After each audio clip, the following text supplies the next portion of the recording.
All right, Israel. Most High Christ bless everybody. And, happy Sabbath and peace and blessings. All right. All right. So listen. Today we're going, Most High will, go into some scriptures about pride. Okay. About pride. All right. Because yes, we've been going into scriptures about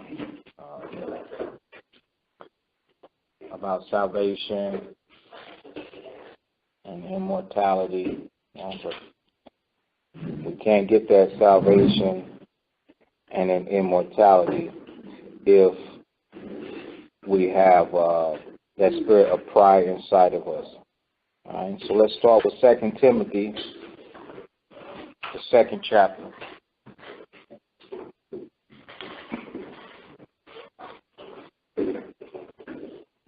And pride is a demon that Israel's got to purge.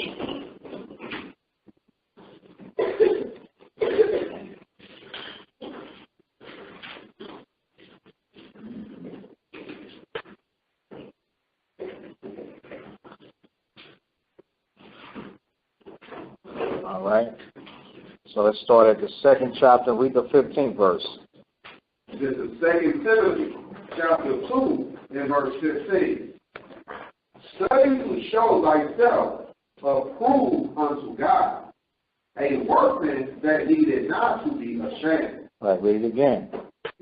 Study to show thyself approved unto God, a workman that needed not to be ashamed. So this is what the scriptures say. It says that we should study to show ourselves approved. Why does pride come in? Pride come in when you got two people saying two different things.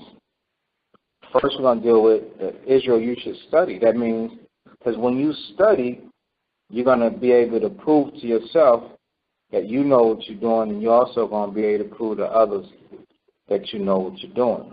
Okay? And we're going to come back to this, so you can bookmark this. We're coming right back. Go to the book of John, chapter 7.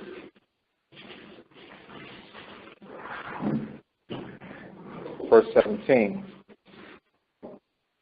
The book of John, chapter 7, and verse 17.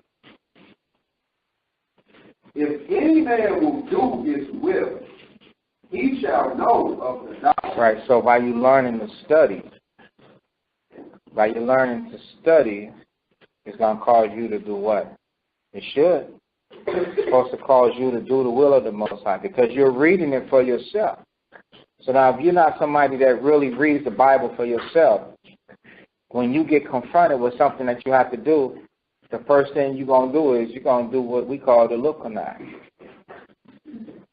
Okay? You're going to freeze up. You're going to get stiff. It's going to cause you to harden your neck. Okay? Read it again. Verse 17. If any man will do his will, he shall know of the doctrine, whether it be of the Most High, or whether I speak of myself. Right. Then you're going to know if that person is speaking of themselves, or if it's the doctrine of the Scriptures, it's the doctrine of the Lord. That counterattacks pride. Go to Proverbs 29.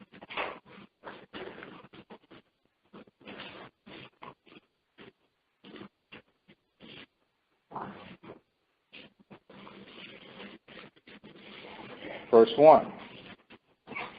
The book of Proverbs, chapter 29, and verse 1. He that being often reproved, pardoneth his neck. Right, so he that being often reproved. So if you're a person of many reproofs, you're going to be proud. You ain't going to hate when the scriptures come out. It's showing that you're lacking something. You're lacking studying. As long as I've been dealing with this, and dealing in the word of the Most High and getting to the point to where, okay, now I'm trying to teach people to help and change. One of the top things has been telling people to do what? To study. And one of the top things that a lot of people don't do is what? Study. Therefore, when they go and they do their own thing, and then you say something to them about it, the first thing that they do is what? Harden their neck. They get proud. Okay? There's so many issues alone inside of Israel while we're trying to get our captivity that is scary. I mean, not our captivity, but we're trying to get out of captivity. We're trying to get our salvation that is actually scary. Okay? It's scary. Because you're not, at one point, you might see the change, and then another part, you might see the same repetitive actions. That's pride right there. And that pride comes in, because of selfishness, all right, lack of studying. He that is often reproved will harden his neck all the time. He's like, man, I am tired of hearing this. Then a brother, sister, husband, or wife that's doing that will then begin to say what they feel and how they think. Okay? Read it again. Verse 1. He that being often reproved, hardeneth his neck, shall suddenly be destroyed. The Most High said that a person like that will suddenly be destroyed. That's not what we want. Okay, to see our people in pride suddenly to be destroyed. In the midst of pride is something that we're going to see a person do. Now let's go back to John the 7th chapter and the 18th verse. Back to John chapter 7 and verse 18. He that speaketh of himself seeketh his own glory. Right. He that speaketh of himself. Okay? He that speaketh of himself. When does somebody speak of themselves? What word do they constantly use when they speak it of themselves? Go ahead. I. Okay? Read it again. Verse 18. He that speaketh of himself seeketh his own glory. Right. He's seeking his own resolution. He's trying to solve his own problem. He or she is trying to look out for themselves. And that's not how we're supposed to be. We're not supposed to be the type of people that the only thing, the only one that we're really concerned about is ourselves. We have to consider each other. What is this person saying? What is that person saying? How does this person feel in this matter? Okay, so now we go back to 2 Timothy chapter 2 and verse 16. Back to 2 Timothy chapter 2 and verse 16. But shun profane and vain babblings. See that? So we should shun it. We should shoo it away. Shun means avoid it, resist it. Don't even partake in it. Okay? Sometimes I see the look at people's face when I tell them that I won't argue with them. Or I would stop the conversation. Or I would stop communicating. Why? Because it's going to lead to profanity, some form of, some type of wickedness. Tempers could flare, emotions in the midst, and it could cause you to do what St. John 7:18 says about somebody that's going to speak about themselves. So a lot of times, Israel, you will leave the commandment of the Lord So we're in 2 Timothy chapter 2 and verse 16. Okay. And we're dealing with pride. Okay? The pride that's in man. So it says, but shorn, profane and vain babbling. All right? So what has to happen is we got to get rid of that. I know it might seem hard, because a lot of times we got something to say. We got a point we want to prove. We got a rebuttal. We got something to say behind, this person, you said this, wives, you said that, husbands, you said this, brothers, you said that, another brother said this. You already see that it's profane. Profane means it's corrupted. It's not the way that it normally should be. It's not wholesome. It's not fruitful. It's not profitable. It's not loving. It's not caring. All of these things come because there is pride in the midst. There's somebody that seeketh their own personal agenda. And they're seeking their own personal agenda. The number one thing on the top of the list is because they have not really studied to show themselves approved. Now, there's a form of studying to where you might be able to study and you can quote certain things. But hey, this is supposed to be a whole life commitment to where you can study and you know all things. So then you might say, well, who is that know all things? All things might not be where you understand every nick and cranny. All things could be referring to that you know a lot. You know enough to do what? Get along with man. You know enough to please the Most High. So, but when you cannot please the Most High, and you cannot get along with mankind, or womankind, that's pride right there. Plus, the Most High will show you how to get along with him and how to get along with man. Okay? Hold this and go to the book of Amos.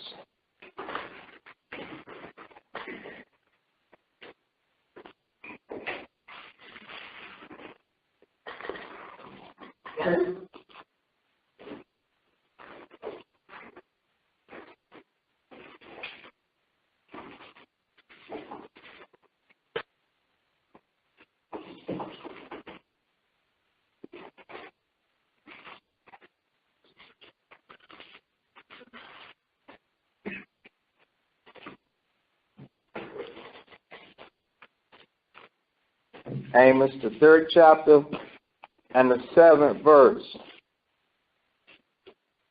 The book of Amos, chapter 3 and verse 3.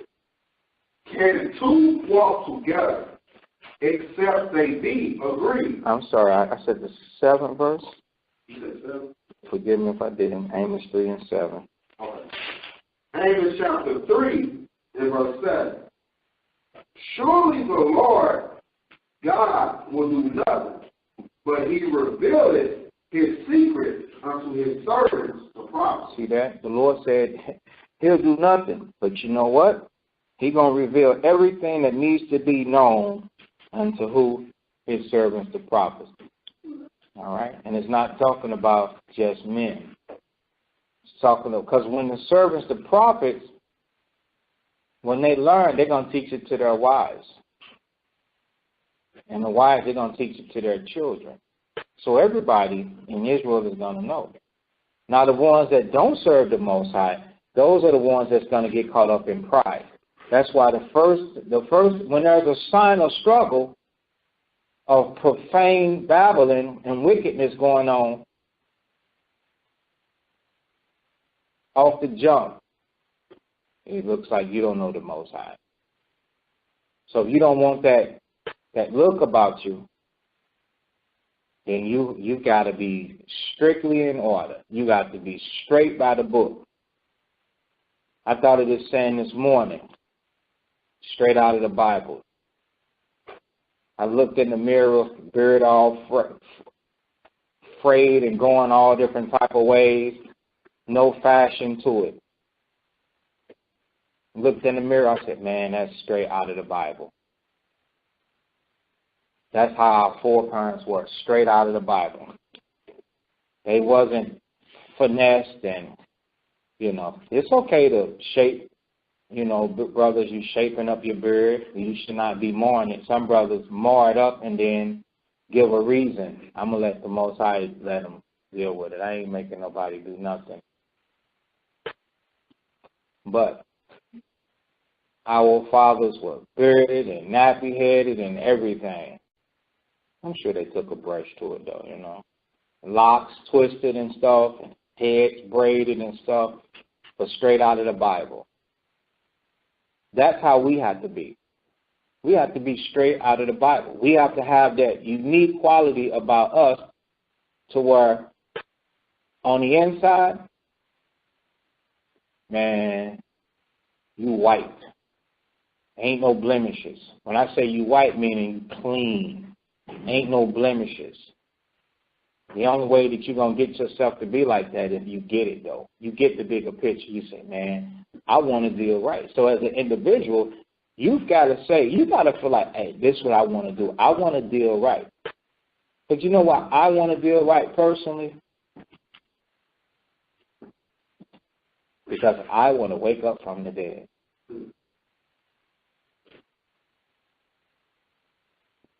And I'll do anything to do it. I want to wake up from the dead. So those of you that fight each other, you foolish. You ain't waking up from the dead if you live in pride. You got to stop that. I'm going to accept the brothers that the Most High gave to me, the sisters that the Most High gave to me, the wife that the Most High gave to me, the children that the Most High gave to me. I'm going to accept that. And I'm going to do what's lawful according to what the Most High showed me in these scriptures and take correction when I have to so that I can do what? I just told you. Wake up from the dead. Wake up from the dead. That's how we all supposed to be doing it. Let's do what's written straight out of the Bible so that we can wake up from the dead. Because the Lord said, He's showing you. Surely, read it again. Verse 7. Surely the Lord God will not do nothing, but He revealed His secret unto His servants, the prophets. He'll do that thing. Okay? Now, let's get Psalms chapter 25.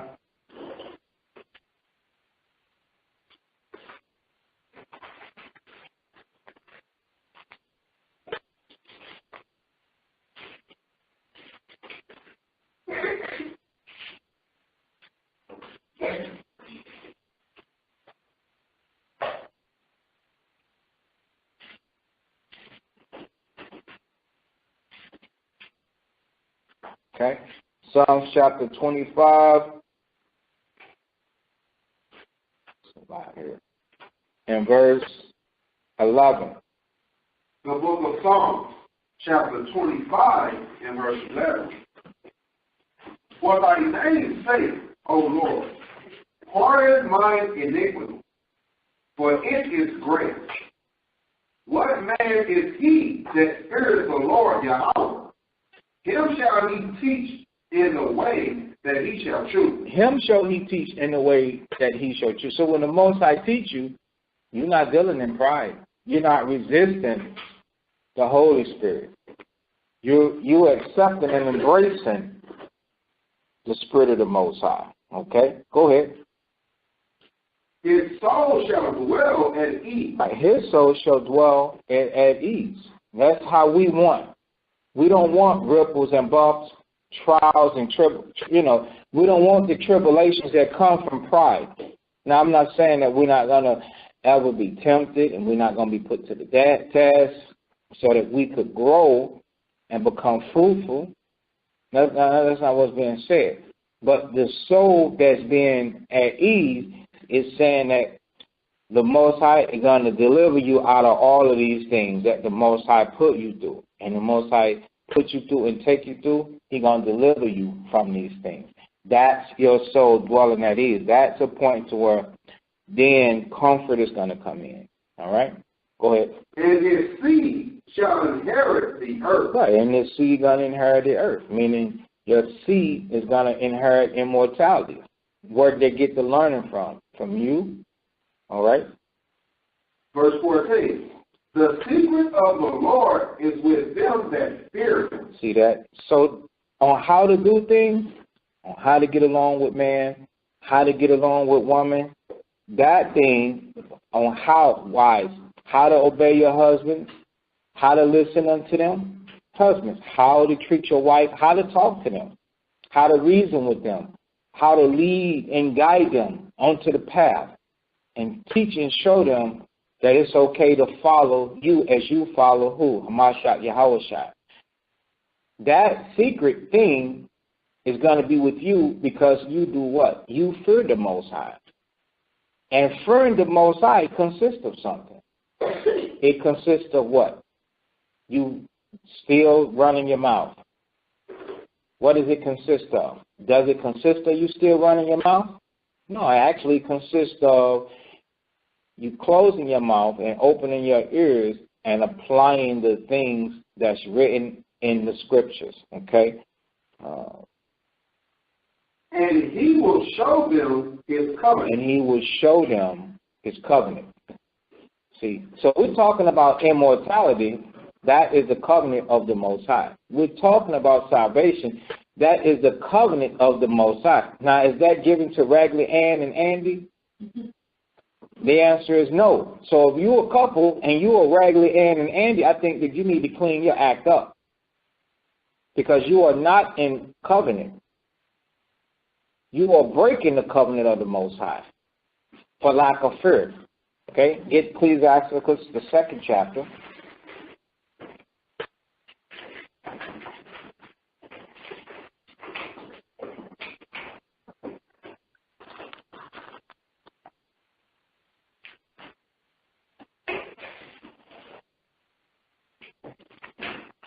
Okay? About fear. Yeah. Ecclesiastes chapter 2 and verse 15. They that fear the Lord will not disobey His word. See that? So they that fear the Most High, they are not going to be disobedient. Let's get settled down.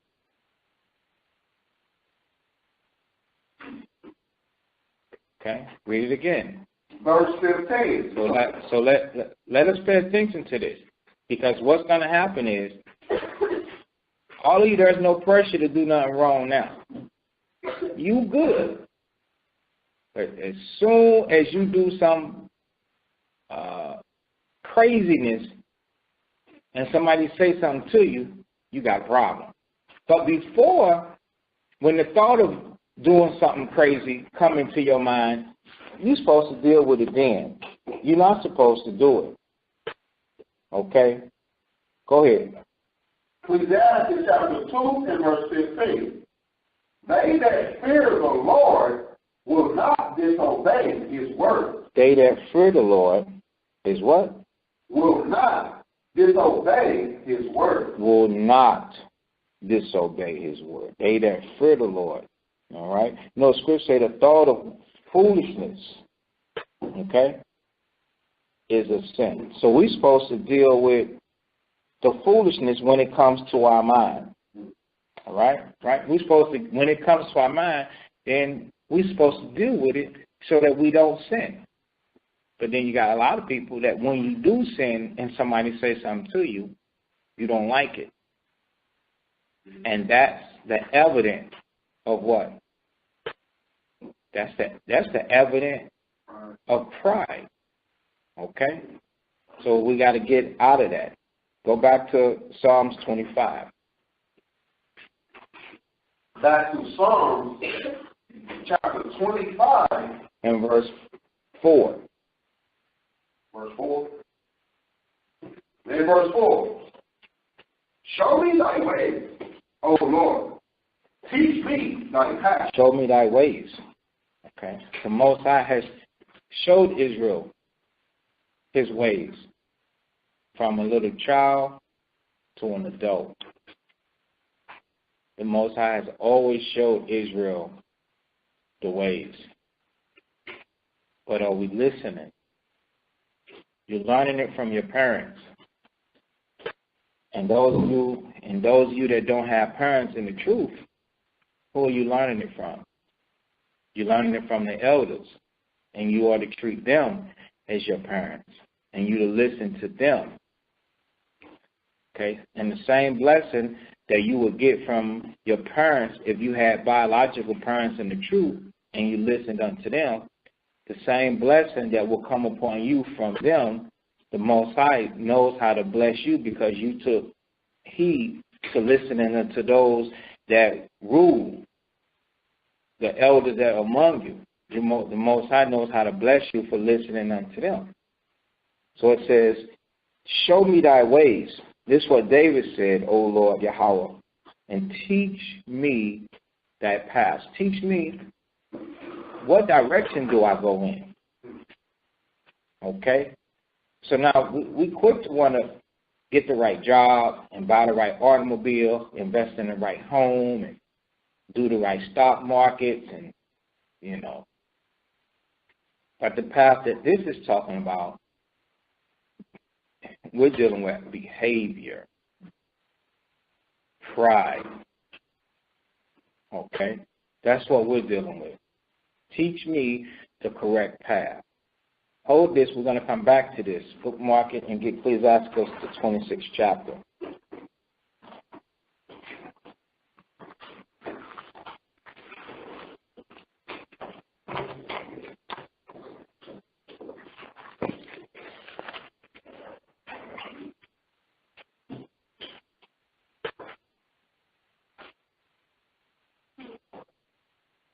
In verse 26.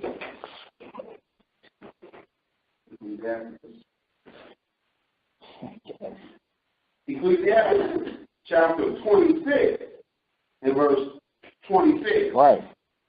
A woman that honoreth her husband shall be judged wise of all. So now, that's the path.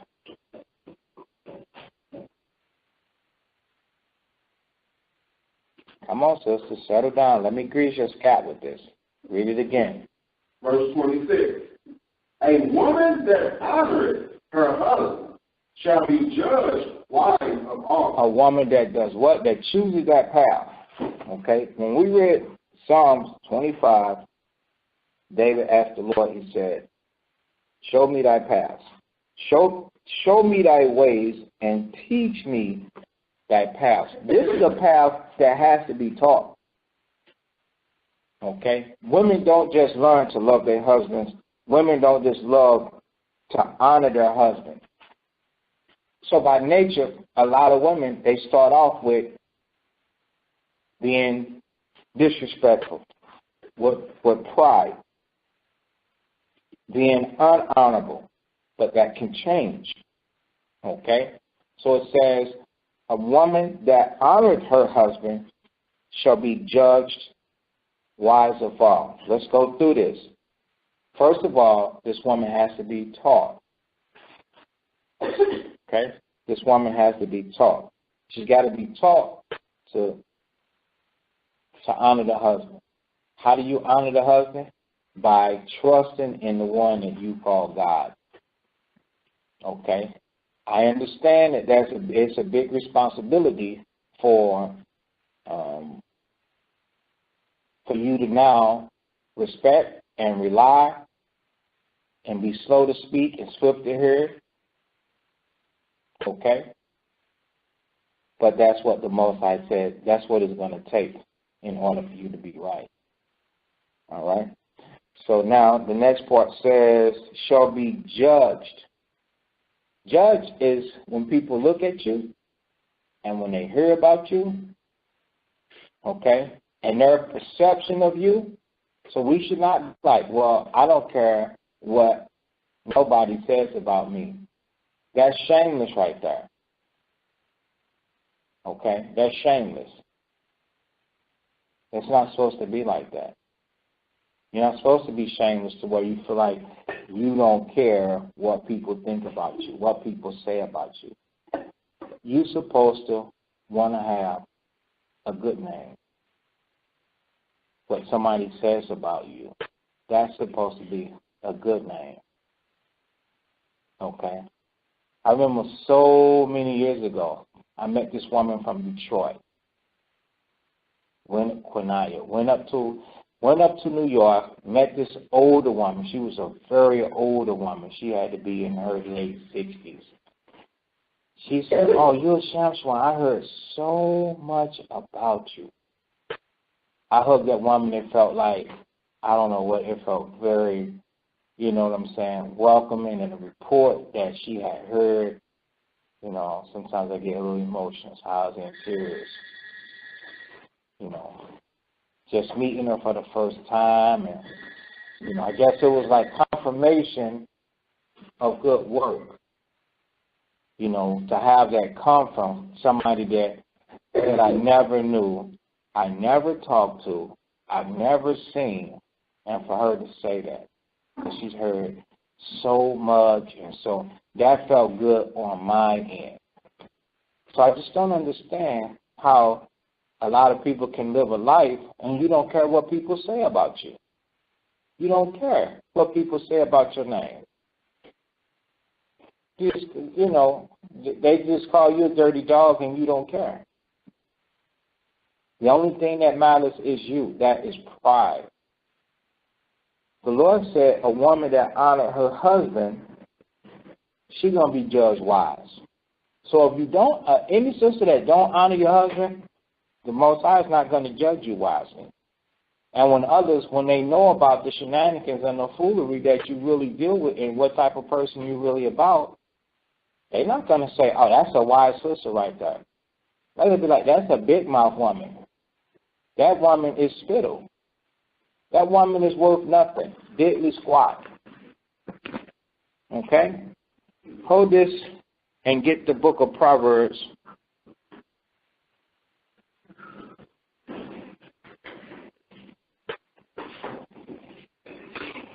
Proverbs 11. I'm going to come right back to this precept.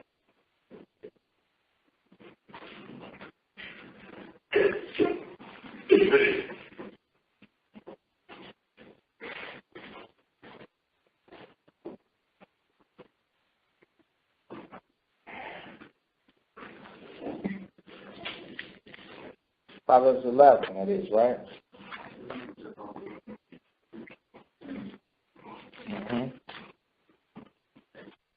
Proverbs 11 and verse 22. The book of Proverbs, chapter 11 and verse 22. As a jewel of gold in a swine's snout. As a jewel of gold in a swine's snout. Let's say you got Big Arnold. Okay? Wasn't that the pig's name on Charlotte's Web or something? Or there was a show that was a huge pot-belly pig. So now you take this fat pig, and now you take this jewel. You take just make it reasonable, 2-carat diamond, and you take it and you put it in his snout. Boom. You put it in his nose. You say, "I'm going to dress the pig up." As a jewel in a swine's snout, snout is his nose. Go ahead. So is a fair woman. So is a fair woman. So is a beautiful woman. Wow, this woman is beautiful. She's pretty. Go ahead. Which is without discretion. She is without discretion. Okay? Deep down inside, she still responds what? Harshly. Okay? Unwisely, unsavory. That's my politeness saying it. But deep down inside, she has not changed. Okay? So how does that swine look once he goes down into the mud and you got that jewel in him, in his nose, or in her nose? It's dirty, and it got the jewel dirty. So a woman that's without discretion, okay, what did she do with her fairness? She got it dirty. She got it dirty with her mouth. Okay? That's pride. Let's go back. Back to Sirach, chapter 26, and verse 26. A woman that honors her husband shall be judged wise of all. But she that dishonors him in her pride shall be counted ungodly of all. This is what the Most High is telling us to do. The Most High is telling us a woman that dishonors her husband in her what? Pride. Okay? That's in her feelings, in her emotions, in her I, in her selfishness. The Lord said, you're supposed to judge that woman ungodly. You don't give that person a pass. Okay? So any sisters that's doing that, you got to stop doing that because the Lord is counting you ungodly. Thus says this Bible. Okay? That's pride right there. That's not what we want to do. Go up to the 25th verse. Verse 25. A shameless woman shall be counted as a dog. The Most High said it's equal to what? A dog. A shameless woman shall be counted as a dog. Okay, what is a shameless woman? A woman that don't care on how she makes her man feel, on what she says to him. I think a lot of sisters, the problem is they look in the mirror and they let Satan talk to them. And Satan tells them that they're cute. Oh, you cute. Or you let Satan in the street tell you that you're cute, that you're fine. And then you bring that home, and then you start dishonoring your husband because Satan have said, surely, thou shalt not surely die. It's okay to talk to him like that. It's okay to do that. The Most High said that a woman like that is accounted for as a dog. Okay? So you sisters, you got to stop that behavior. Because in that type of mentality, the Most High is against that. You not only are you disrespecting the husband by being like that, you're disrespecting the Most High. Okay, hold that. We're gonna come right back to it. I've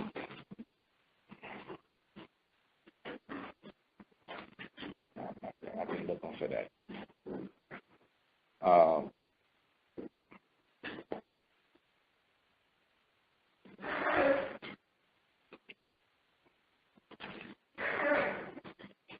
Ecclesiasticus. This is one. Pride is hateful before God and man, but by both to one permitted iniquity. That's 10.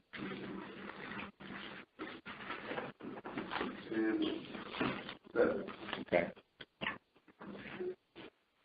Ecclesiasticus 10 and verse 7. Right. It's Sirach chapter 10 and verse 7. Pride is hateful before Yahweh and man. See that? So listen, it says pride is hateful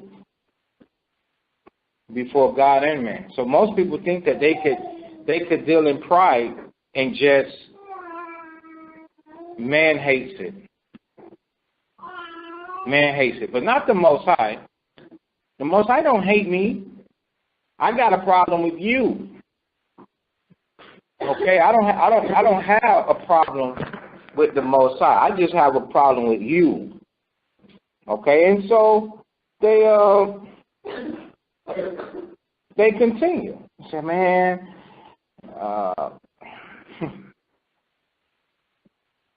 yeah, I got a problem with you, not with the Most High. Okay, read it again. Verse 7. Pride is hateful before God and man. Pride is hateful before who? God and man. All right, go ahead. And by both doeth one commit iniquity. And by both people you have a problem with, not just one. Okay? Let's see what God has to say, what Christ has to say. Get the book of Matthew chapter 5.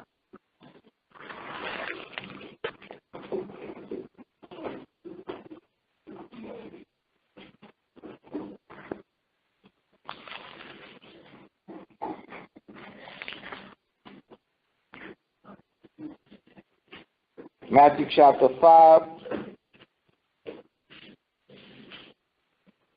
Okay? And verse 21. Matthew chapter 5 and verse 21.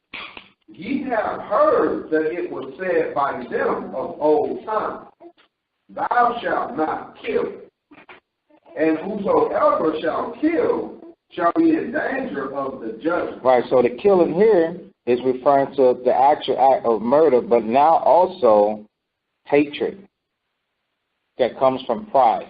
I don't like him. I don't like him. It's going to prove with the next verses. Read. Verse 22. But I say unto you. But I say unto you. So who is this I? That I is Yahushua. That whosoever is angry with his brother without a cause. Right. You don't have no significant reason to be angry with this person, to be against this person. There's no reason to hold a grudge. There's no reason to hate this person, to deal with such extreme resistance or what's the word we used earlier? Disapproval. Disapproval. There's no reason for us to dwell in disapproval of people like that. You know who do that to each other? Not just siblings. Okay? Not just siblings, because siblings y'all will try and rock like that. Oh, leave me alone, little boy. Yeah, you have such a high level of disapproval and resentment. Brother to brother, sister to sister, sisters can't deal with each other. I remember years ago, one sister wouldn't want other sisters to deal with them. You know, I was told some garbage, some madness, that the sister was like, well, why didn't you call me? They didn't want one sister to call. They wanted another sister to tell her. And all of these people were in the same body. Imagine that. That's pride. That woman, and she was a proud woman, right? Her mind was hard. She was a proud sister there. She didn't want this sister, okay, Olivia. She didn't want Olivia to call her. She wanted Lisa to call her. And they will all three be standing there. All right? That's pride right there. That's hatred right there. That's a murderous spirit right there. Go ahead. Shall be in danger. Shall be in danger. So if you feel like that about somebody, the Most High Christ said you're going to be in danger. Okay? Of the judgment. Of the judgment. You know what the judgment is, don't you? The judgment is you're not making it. Okay? Go ahead. And whosoever shall say to his brother, Rakah, shall be in danger of the council. So you know what? Rakah means vain fellow. So for us to call our brother or our sister and say, you know what? That's a worthless nigga. Vain means worthless. Vain means false. Vain is nothing. So for us to say that, you know what, you ain't even worth me humbling myself, I'm not respecting you, to hell with you, I'm not being in subjection unto you, I don't even like you, I can't stand you. For us, that's saying Rakah. For us to say that this person is not even us worth, that is so much pride right there, and a person like that has to be destroyed. Anybody that do not, it doesn't matter. You could be a prince in Israel. The Lord is going to burn your ass. Excuse my language. The Most High is going to get you. Or you could be a beautiful woman. The Most High is going to roast you. You're going to die. But this is the pride that we have to live in. Now, and we don't have to, but this is the pride that we're experiencing. Okay? Go ahead, Art. But whosoever shall say, thou fool, shall be in danger of hellfire. The Lord said you're going to be in danger of hellfire. Okay? That is total, eternal damnation. Go ahead. Therefore, if thou bring thy gift to the altar. Remember, we came here from Ecclesiasticus chapter 10 and 7. Yeah. All right? Where how pride is hateful before God and man. So now, because we be dealing with man like he ain't crap, and straight be like, this God, I deal with the Most High. I deal with the Most High. I believe in the Most High. The Lord said, you ain't dealing with me because you ain't dealing with your brother. You're not dealing with your husband. You're not dealing with your wife. All right? So now, therefore, this is what Christ said. Therefore, if bring thy gift to the altar. Right. Now we don't have an altar. So now when we praying, we have to use our imagination. Like we're praying straight out. We taking our prayers straight to the throne of the Lord. Okay? Now that's our altar right there. So now, if you remember, okay? And there remembereth that thy brother hath aught against thee. You know that somebody's got a complaint against you because they've been telling you, I got this problem with you, I got that problem with you, I got this problem with you, and I got that problem with you. Read it. Leave there thy gift. The Lord says stop it. Okay? Stop talking to God. Leave your gift. There's nothing for you to say to the Most High. How you going to say something to the Most High? You got unresolved business. You got pride going on with who? With a brother that you see every day, all day, a wife, a husband that you see every day, all day, and you trying to talk to me is what God is saying, what Christ is saying. Christ is saying you trying to talk to the Father, but you got issues that you will not intentionally, for your own wicked and corrupt purposes, you will not turn away from, and you're going to try and bring and offer something to the Most High. The Lord said, keep it. That's what Christ is saying. Keep it. So now what if you don't ever go to your finisher? Then we'll get into that. Leave there thy gift before the altar, and go thy way. First, what? First. When? First. Be reconciled to thy brother. He said, before you deal with the Most High, deal first with your brother. So now what if you don't ever want to deal right with that brother or with your wife or with your husband because you so stiff-necked and stuck in pride? That means you can't ever go back to that altar. That means that you ain't going to never say nothing. The Most High ain't going to never hear your word because if you got this much type of pride in you, then you're going to try and say something to the Lord anyway. Guess what's going to happen? You're going to be ignored. How many of us see this and understand this? You're going to be ignored. Okay? Read it. And then come and offer thy gift. So there's a process that has to happen. Okay? You got to deal with your brother first. You got to deal with your husband first. You got to deal with your wife first. Can't just deal any old type of way. And a lot of us, man, we be so mad at each other to the point to where we don't want to deal with each other. We hate each other. We don't want to deal with each other, but we want to deal with the Most High. That's pride. That's pride right there. You can't do that. Okay? Read it over. Verse 24. Leave there thy gift before the altar, and go thy way. First be reconciled to thy brother, and then come and offer thy gift. Is that it? Okay.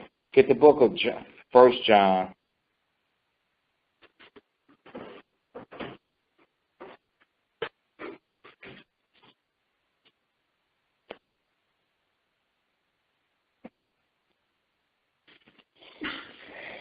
4.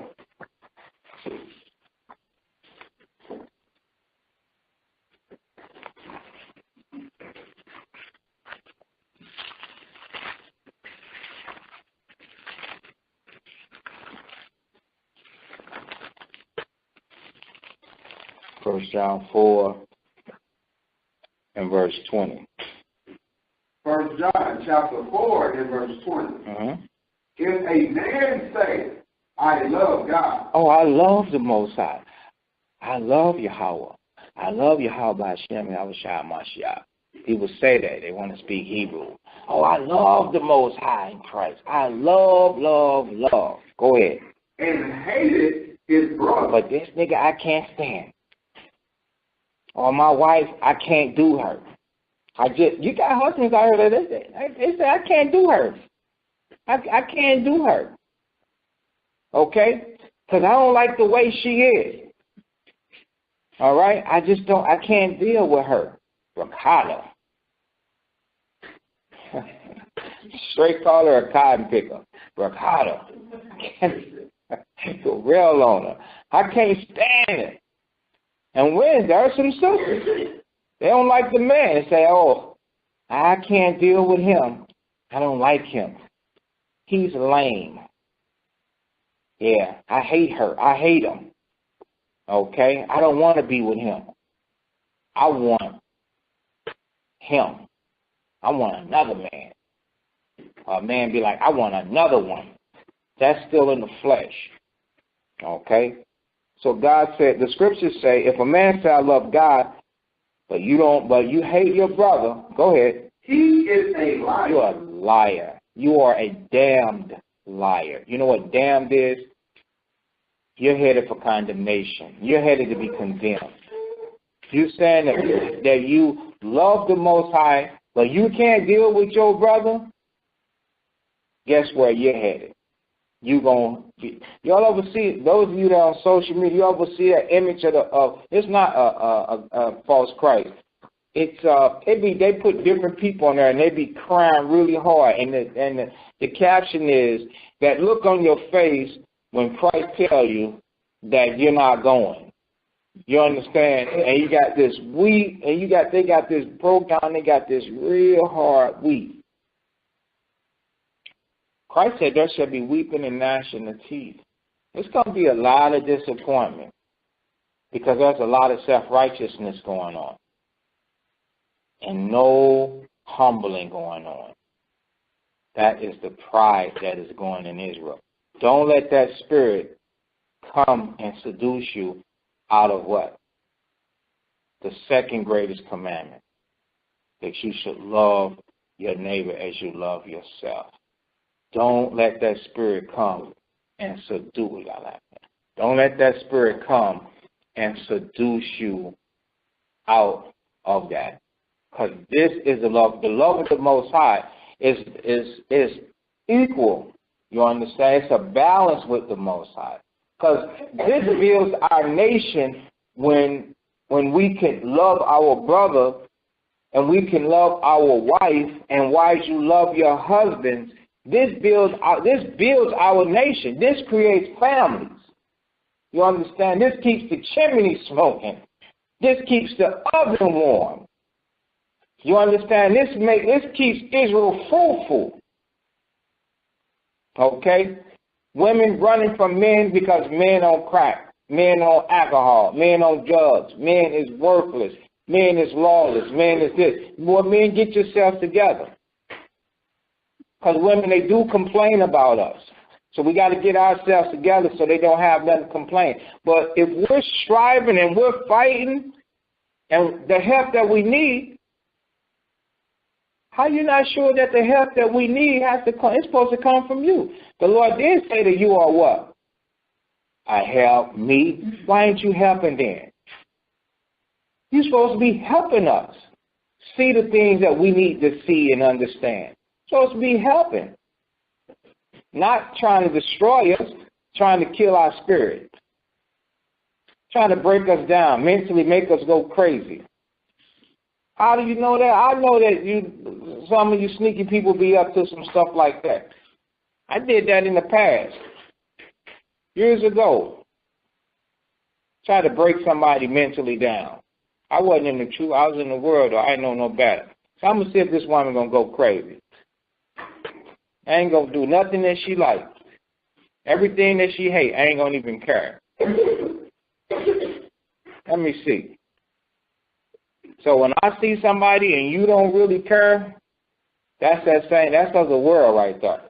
I've been and done that. I don't think I'm gonna run into somebody that, unless you just some wicked, evil, demonic, devil worshiping, underground stuff.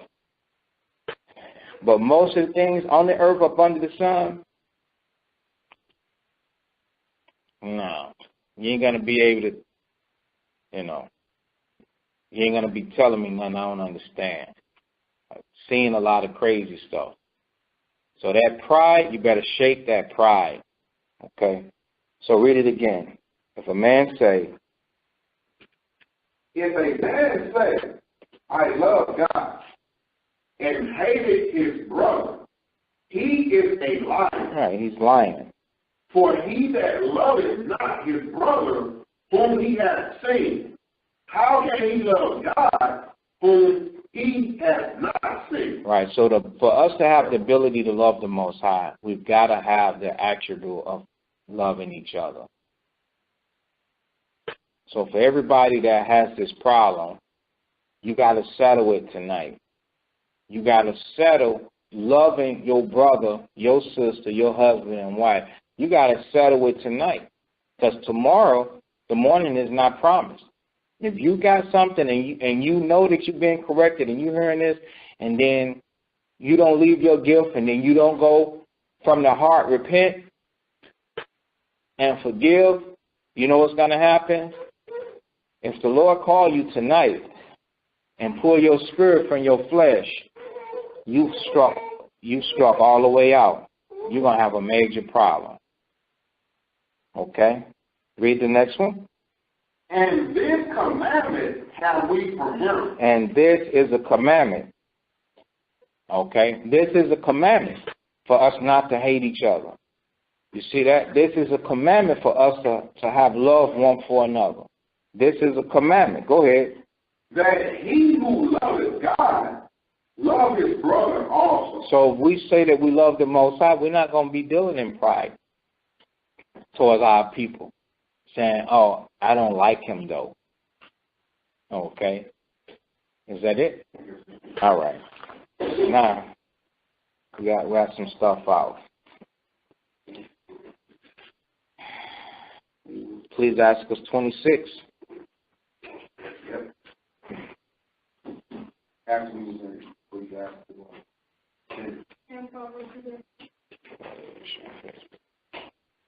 Okay.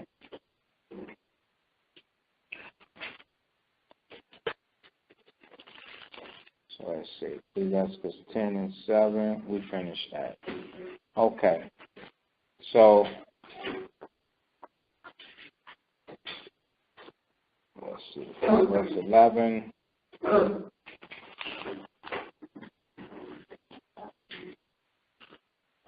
That should have been it on that.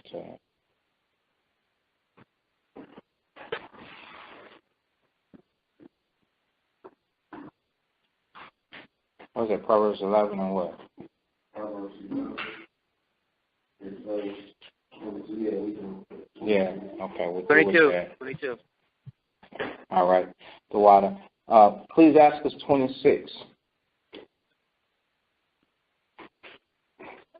Okay. Ecclesiastes chapter 26.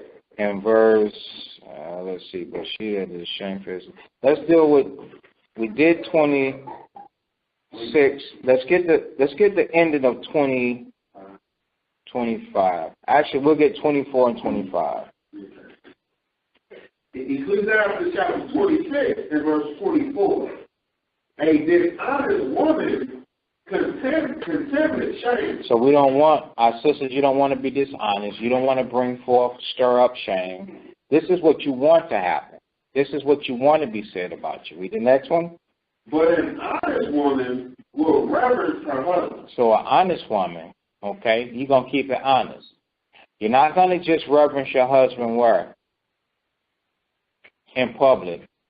You're going to reverence your husband at home. Okay? You're gonna show him and help him at home.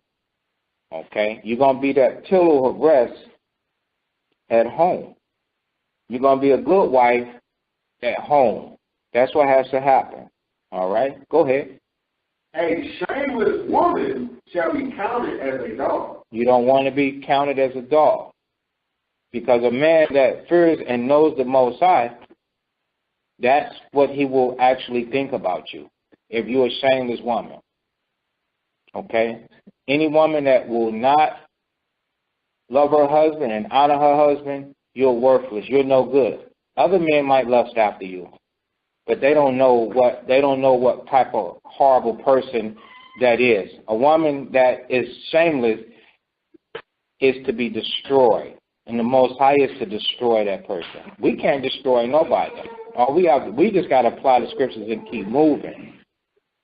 Okay, but that's a cancer in Israel. All shameless women are cancers in Israel. It's unprofitable. Okay. Let's get this thing here.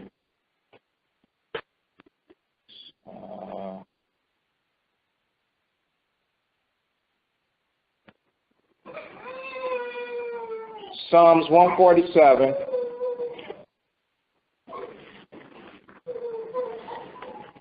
I tell you, I'm going to show you why I said that there's a cancer in Israel. Big stumbling block to a lot of people.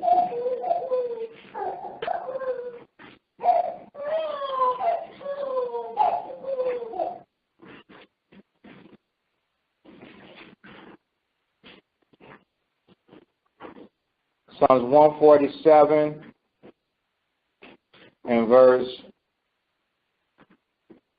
is that 11? Yeah. Psalms chapter 147 and verse 11. The Lord taketh pleasure in them that fear him. The Lord taketh pleasure in them, okay, that fear him. Go ahead. In those that hope in his mercy. In those that hope in his mercy. Now, read the 10th verse. Verse 10. He delighted not in the strength of the horse. Right, the horse can be very strong. The Most High said he don't take pleasure. Now, he don't care about that. Listen to the part. This is our point. Go ahead. He taketh not pleasure in the legs of a man. That Lord don't take pleasure in the legs of a man. So in other words, the way we see, like a woman, you could look at a man and say, oh, he's got nice legs. Look at his what you call it, bicep now, his quadriceps. Look at his quadriceps. They look nice and strong. He's a healthy man. Look at his calves. And you will find that pleasing. So do we, as men, we look at our wives and we say, you know what? Look at her legs. She's nice and pretty. She's got pretty legs. You understand? Beautiful. The Lord said, I don't care about that. So when we looking at the appearance and the countenance and the body shape and figure of the person, the Lord said, guess what? I don't care about that. That is no good to me. All right? So now when we go back to Ecclesiasticus chapter 26, and the second precept of what was that, 26? Is that the last one you read out? 25? Yeah, we read the first precept, 25. No, we're at 26. You sure? What did you just read? 25. So you elaborate on how the shamelessness and how the Most High sees how that woman carries herself. Right, okay. So, the scripture saying the shameless woman shall be counted ungodly, man. Shall be counted as a dog. That's the Most High is not. He's not going to look at how beautiful you are. The Most High is not intrigued with, with the dainties of a woman, the twinkling toes. and your slender fingers. He's not, you understand? The scent that you have as a female, like flowers. The Most High, He don't care about that. The Lord said, look at her like she's a dog, because she will not humble herself to what's right. She is a proud woman. She is to be destroyed. So any sister that is out of order like that, you better get yourself in order. And don't take the scriptures, don't take what's being said like a personal attack. You need to, your sins are your accusers. You're not being accused of breaking in houses and stealing cars, grand theft auto. So now we're accusing you of what? Stealing cars and stuff like that. Drug queen pen. No, what's being said?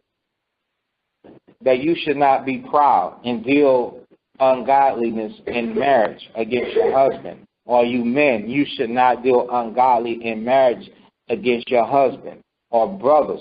Men against your wives. Or brothers against brothers. Or sisters against sisters. That's what's being said.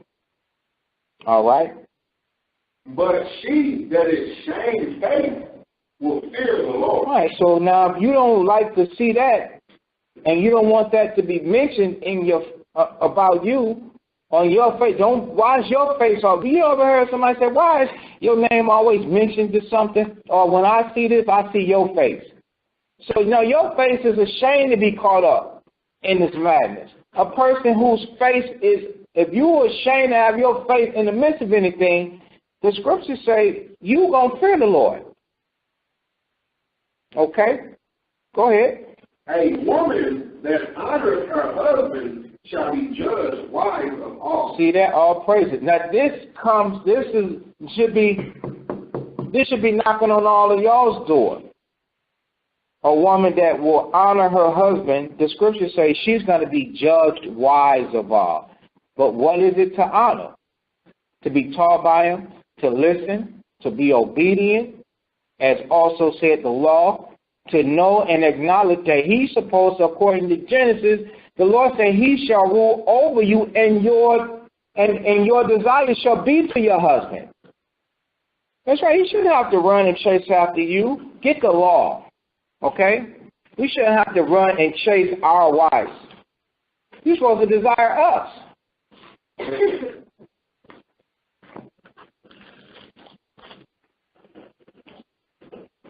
Genesis chapter 3 and verse 16. Genesis chapter 3 and verse 16. Unto the woman he said. Unto the woman, you know who that he is?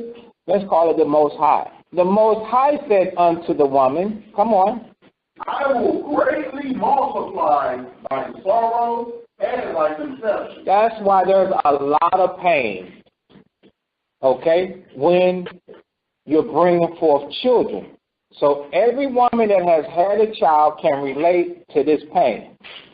And men, this is something that men don't know, because men ain't had no kids.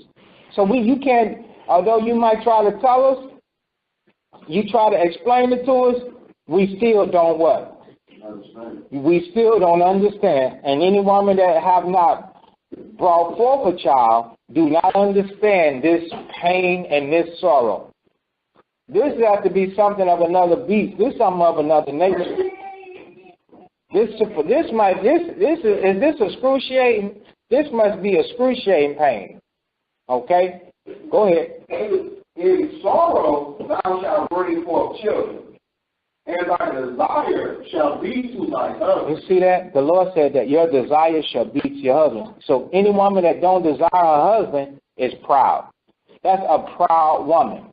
That's a stubborn woman. Okay? You're supposed to do what? You're supposed to desire your husband. You're supposed to want your husband. You're supposed to want to sit and talk with him. You're supposed to learn from him. He's supposed to tell you his problems. You're supposed to tell him your problems. Y'all supposed to work out things together. And you're supposed to love your husband. You're supposed to love your husband with affectionate love. Okay? The desire that this is talking about everyone, that a woman that's supposed to supply the need from a woman, that's supposed to come from your husband. All right? Go ahead. And he shall rule over thee. So anybody, and he shall rule over you. So any woman that is not allowing the man to rule over them is out of order and giving place to pride. They have turned aside. Because this is the way right here. The scriptures say that the man supposed to rule over the woman. That means that you don't supposed to be clamorous and bossing your man around and telling your husband what you're going to do and what you're not going to do, what you don't want to do and what you're going to do. Y'all are not equal. Okay? Y'all are not equal. Because y'all sit at the table and eat the spaghetti together, eat the salad together, pour equal amounts of soda together or whatever you drink, juice or water or tea. That don't make you equal. The Most High said this is a law. And unto the woman I command, okay, that he's supposed to rule over you. That means he's going to tell you when not, how much, when enough is enough. Now, a lot of men find a happy medium and they sit down and they reason with you, but then there comes a point in time when you say, okay, then, well, listen, hold up for a minute, stop. Guess who's supposed to stop and who's supposed to keep going? You as a woman supposed to stop and give him the right of way to keep going. So any man that's shutting down, because the woman won't shut down, the woman is forcing this thing out of order. That's a curse. Well, the Lord said that a woman should surpass a man. That's the old American way. Well, you're doing things to please her and not the Most High. The house ain't going to never be blessed in a situation like that. The house is going to be cursed, and it's not going to prosper like that. Are you still going to sit and hear the scriptures? The answer is yes. But as long as you remain out of order, guess what's going to be out of order? Everything that you set your hand into is not going to be working out. Okay? A lot of relationships fail because this is upside down, inside out, and pride is constantly in the midst of it. So let's go back to where it all began.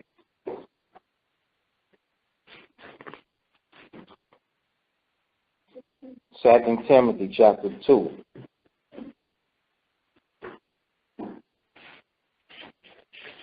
Back to 2 Timothy chapter 2 and verse 16. But shun profane and vain babblings, for they will increase unto more ungodliness. See that? So we're supposed to put that profane and vain babbling away from us. The scripture says it's going to increase. Okay? It's going to increase unto more ungodliness. And that's why sometimes when we go through certain things and we be wondering like, man, I can't believe he said that. I can't believe she said that. I cannot believe that this person did that. It just escalated into a bigger problem. All right? Go ahead. And their word will eat as doeth a canker. And a word will be like a canker, okay? Like cancer, okay? You know what a canker does? A canker spreads. They tell you, oh, that's a canker sore. It's full of pus. Don't bust it, because once you pop it, what's going to happen? It's going to spread all over. You understand? If it goes down into the inside of your mouth, it's going to spread. That's why I said wickedness like that is to be destroyed. The Most High will destroy a lot of people, the man or woman that has that pride. We have to shake that pride that we walk in, or there's a fearful looking of destruction coming. Okay? Go ahead. Of whom is Hymenaeus and Philetus, who concerning the truth have heard, saying that the resurrection is past already, and overthrows the faith of some. Nevertheless, the foundation of Yahweh standeth sure, having this seal. The Lord knoweth them that are his, and let every one that nameth the name of Yahweh depart from iniquity. Right, so what the Most High is saying, what Timothy, or Paul is writing to Timothy, is that the seal is that for all the children of Israel that has named the name of Christ and that put off Christ, for them to depart from iniquity. And the iniquity that we have to depart from is the pride, okay, that stems from profane and vain babbling, which causes more destruction between two people. Okay? So now from there, go to 1 Peter, the 5th chapter.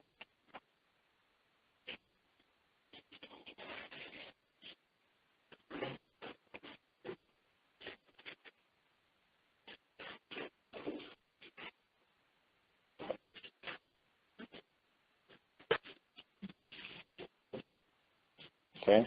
1 Peter 5 and verses 5. 1 Peter chapter 5 and verse 5. Likewise, ye younger, submit yourselves unto the elders. Yea, all of you be subject one to another, and be clothed with humility. Okay, stop. So likewise, younger, submit yourselves unto the elder. So now, here's a situation to where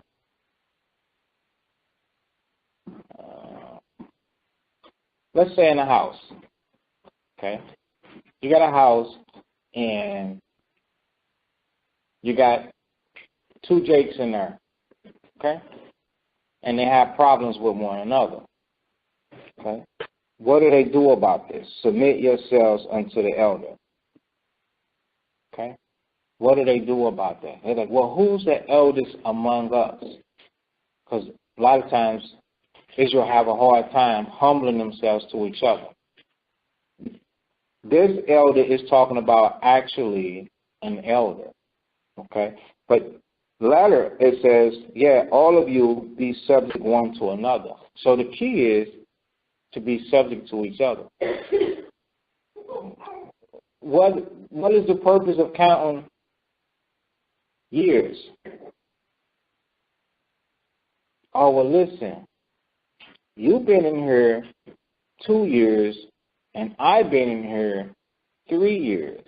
So now you have to listen to me. The scriptures is teaching us that Israel, that you have to listen to each other. That's where I'm going. You have to be able to hear Christ. Okay? It says, and be clothed with humility. Okay? So the clothed with humility part is going into taking it how? Taking it with edification. Okay? Seeing that a person is watching the person that's correcting you, that person is actually trying to help you and not trying to destroy you. Okay? This happens, this got to be recognized in houses and families among two people. Okay? Or among sisters or siblings or brothers. Okay? The next part. For God resisted the proud. You see that? So now amongst those, there's going to be somebody that is going to be proud. Okay? And the Lord is going to do what with that person? Resist. The scriptures say that the Lord, okay, will resist. But where does that pride come from? Okay? Let's get the book of James.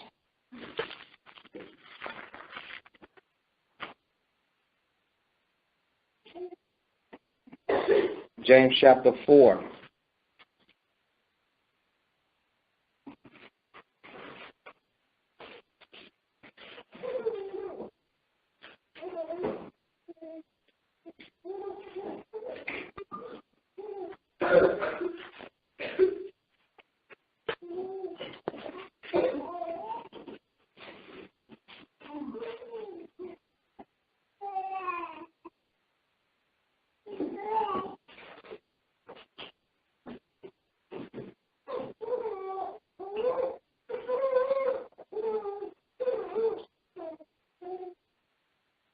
Okay, James chapter 4, verse 1.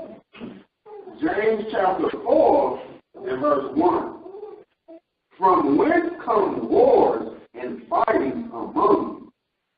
Come they not hence, even of your lust that war in your members? Ye love and have not. No, stop. You overran it. Okay. So where does that pride come from? Remember, the Lord said that for God resisteth the proud, 1 Peter 5 and 5. Okay. So where does that pride come from? Where does that mind come from to where we're going to stand up to each other?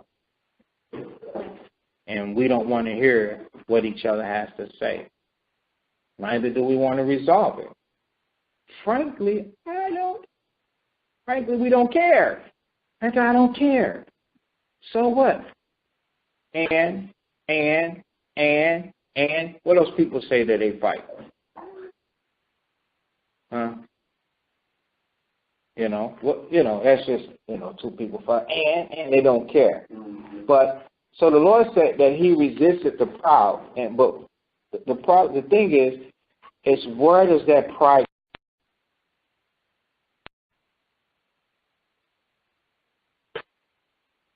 That pride comes from inside of you. Okay. So we're the problem. We're the problem.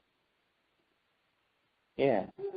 A lot of times we like to point the finger, but we be the problem. That's why it says, whence come wars and fightings among you?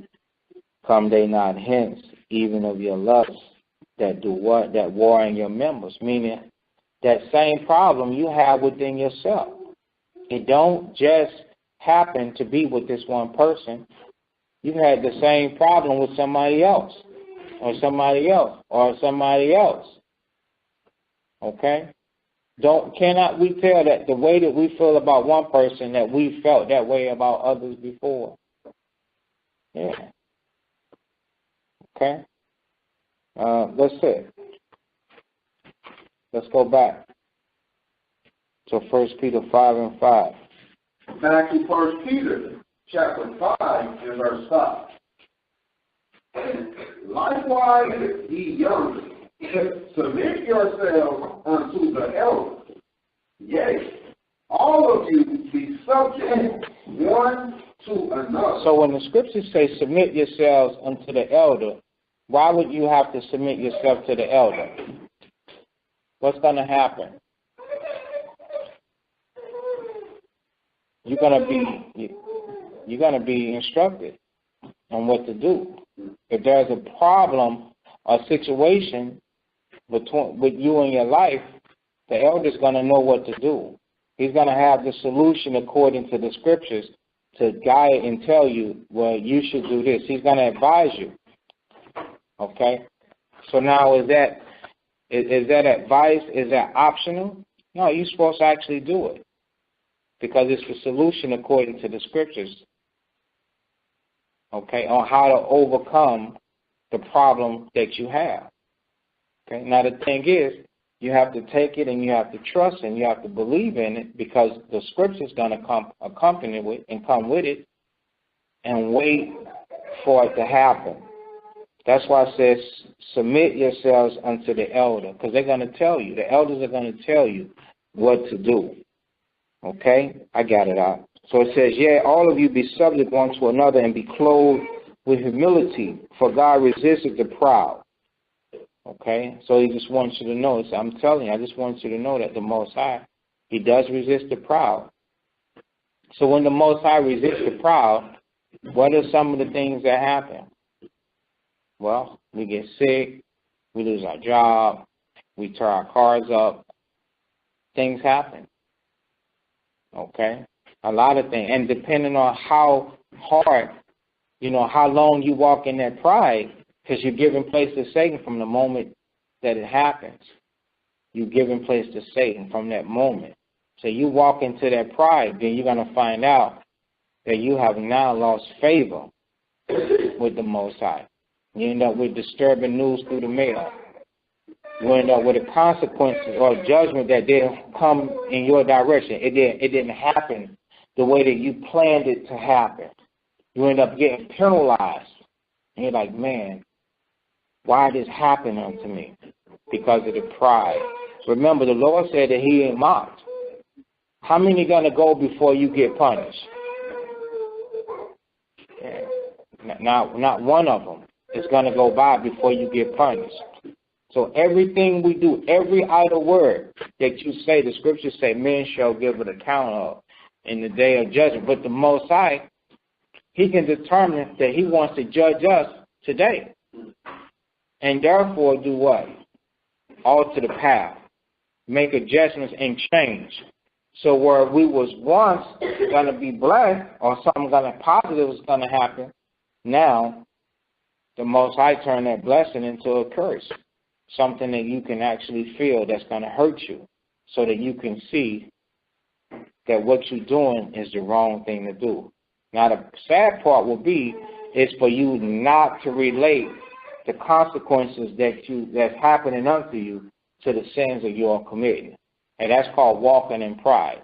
And when you walk in arrogancy and pride, the Most High said that he's a God of knowledge.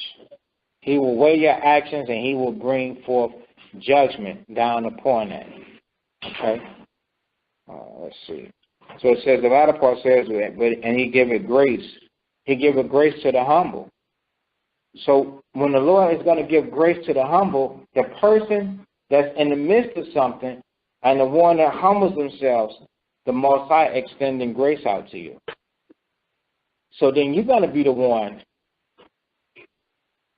let's say you're going to be the one that has success. You're going to be the one to prosper. Why is that? Because you were in the midst where you could have chose sin, but you didn't. You chose to humble yourself. You could have been the one that did what? That turned your ear away from hearing the law. But you didn't. You took heed to the commandments and are what? And are blessed and have success. You humbled yourself. You did verse 6. Verse 6. Humble yourselves, therefore, under the mighty hand of God, that he may exalt you in due time. So there was a promotion that came. The Most High exalted you. Okay?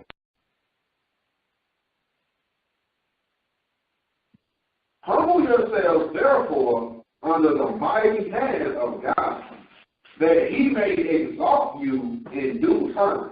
Right. Okay. Let's see. Get the book of Psalms, chapter 75.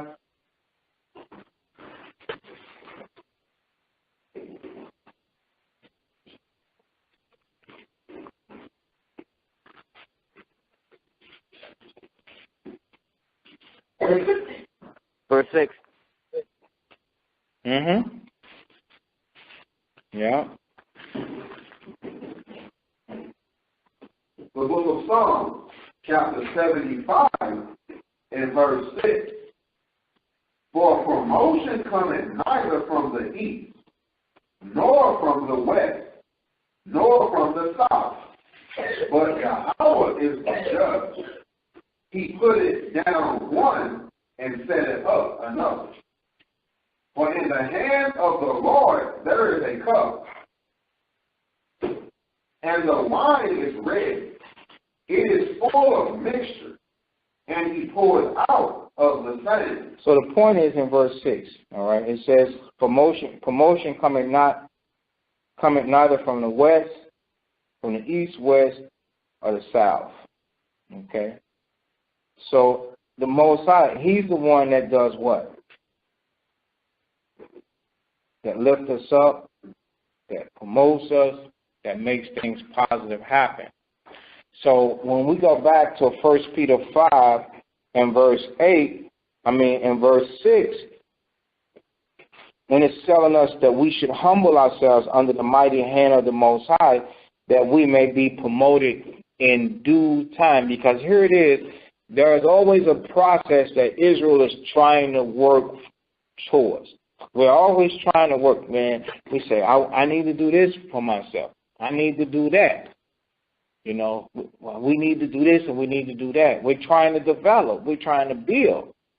Okay, not only do we preach and teach men so, but we also are trying to create a livelihood to where we can enjoy the fruit of our labors. And so we have something that we have in mind, and it's going to take a promotion from the Lord for it to be successful. The only way that that's going to be successful is if we humble ourselves during time to where either we have to make a choice. We could be proud and arrogant, or we could be lowly and meek. So when we become lowly and meek and we humble ourselves, when it says the next word, casting your care upon him, that means that you're going to trust in the Most High that when you're not getting involved by being wicked and being proud, that the Most High is going to judge the matter righteously, and that he's going to help that person understand what they need to understand, opposed to you trying to destroy them with your pride. Because we try and destroy each other with our pride. Now, what does that actually mean? That means that we deal in the spirit of what? Get 1 Peter 2. Get the 2nd chapter. And some of you don't think that people deal like this, but that's what's in their heart. Read it. 2 and 1. 1 Peter chapter 2 and verse 1. Wherefore, laying aside all malice. Right, so our pride, Israel be dealing in how? Malice. And what is malice?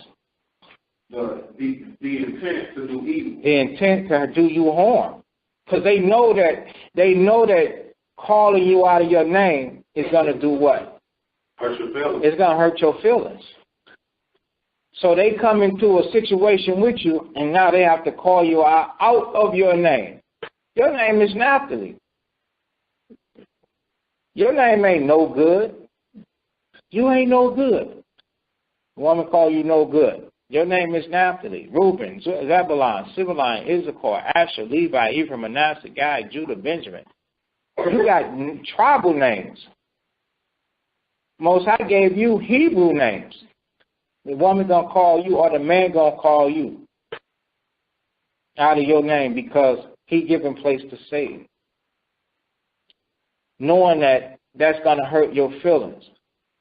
But instead of being malicious towards you, the person should have cast that care upon the Most High, applied the scriptures, and took the load. Said, "This, I've come as far as I can go in this."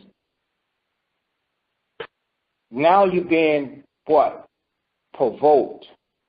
You're being provoked and somebody trying to seduce you out of the spirit of the Most High.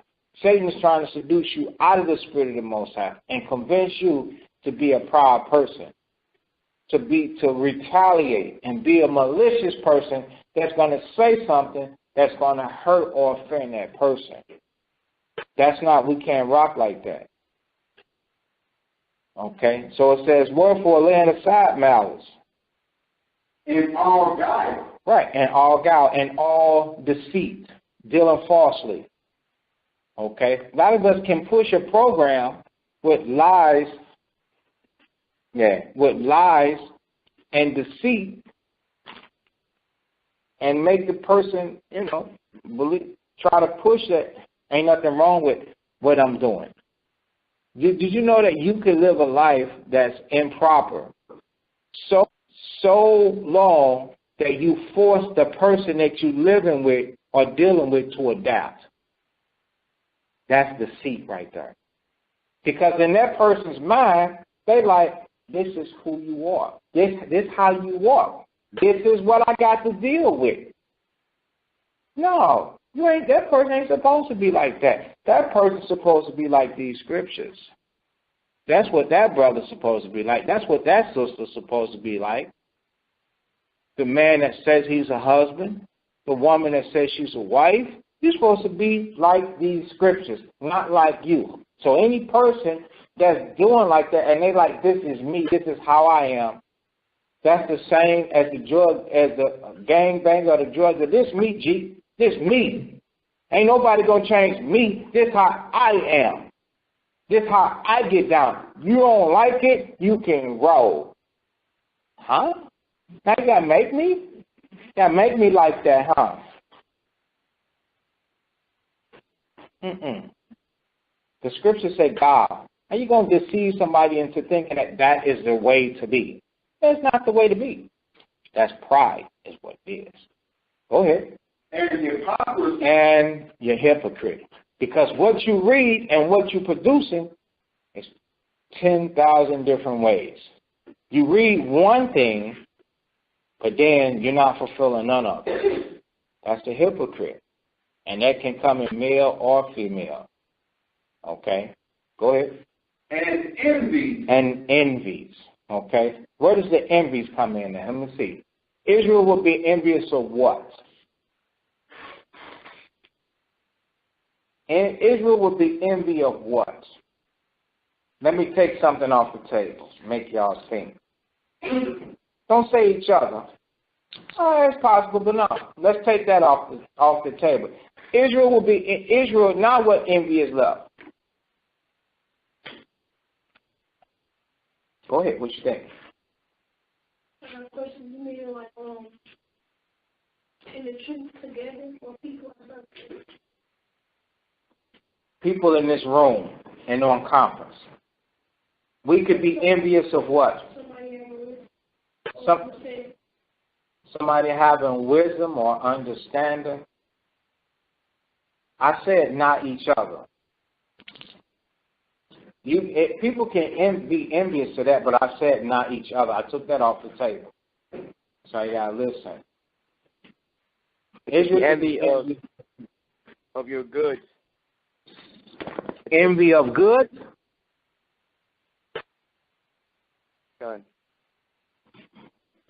Okay. That's true, but not quite the one I'm looking for. Pride comes because of envies. What envies can Israel be envious of to where they come home and now they're proud? It's causing a problem because they deal in envies. It's the number one thing why a lot of people have problems at home. What do they envy?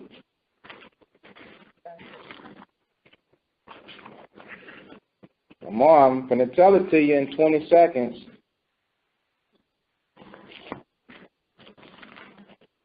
$15. Happiness. Happiness. I think you're getting close. I don't mean happiness like in you have everything, but like somebody that, let's say somebody is walking in the truth and they're at peace, you know, and they're content. Can't hear you. You got to talk up. Somebody's you know, let's say you see somebody out, you may not be envy of the person, but you're envy of their, like, you know, their you know, that they're content, you know, they're walking in peace. Okay, let's get the scripture. 1 John chapter 2.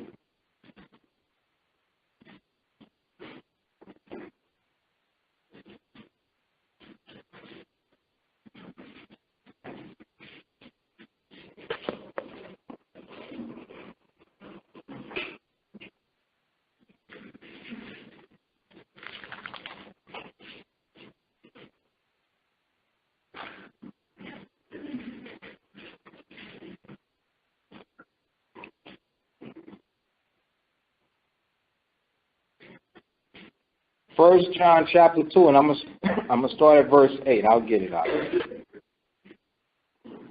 It's quite a bit. Let me see if y'all could get it. It says, again, a new commandment I write unto you, which thing is true in him and in you, because the darkness is past, and the true light now shineth. So what darkness do you think has passed? The life that we once lived in. The life that we once lived in. Okay, that is correct. Okay?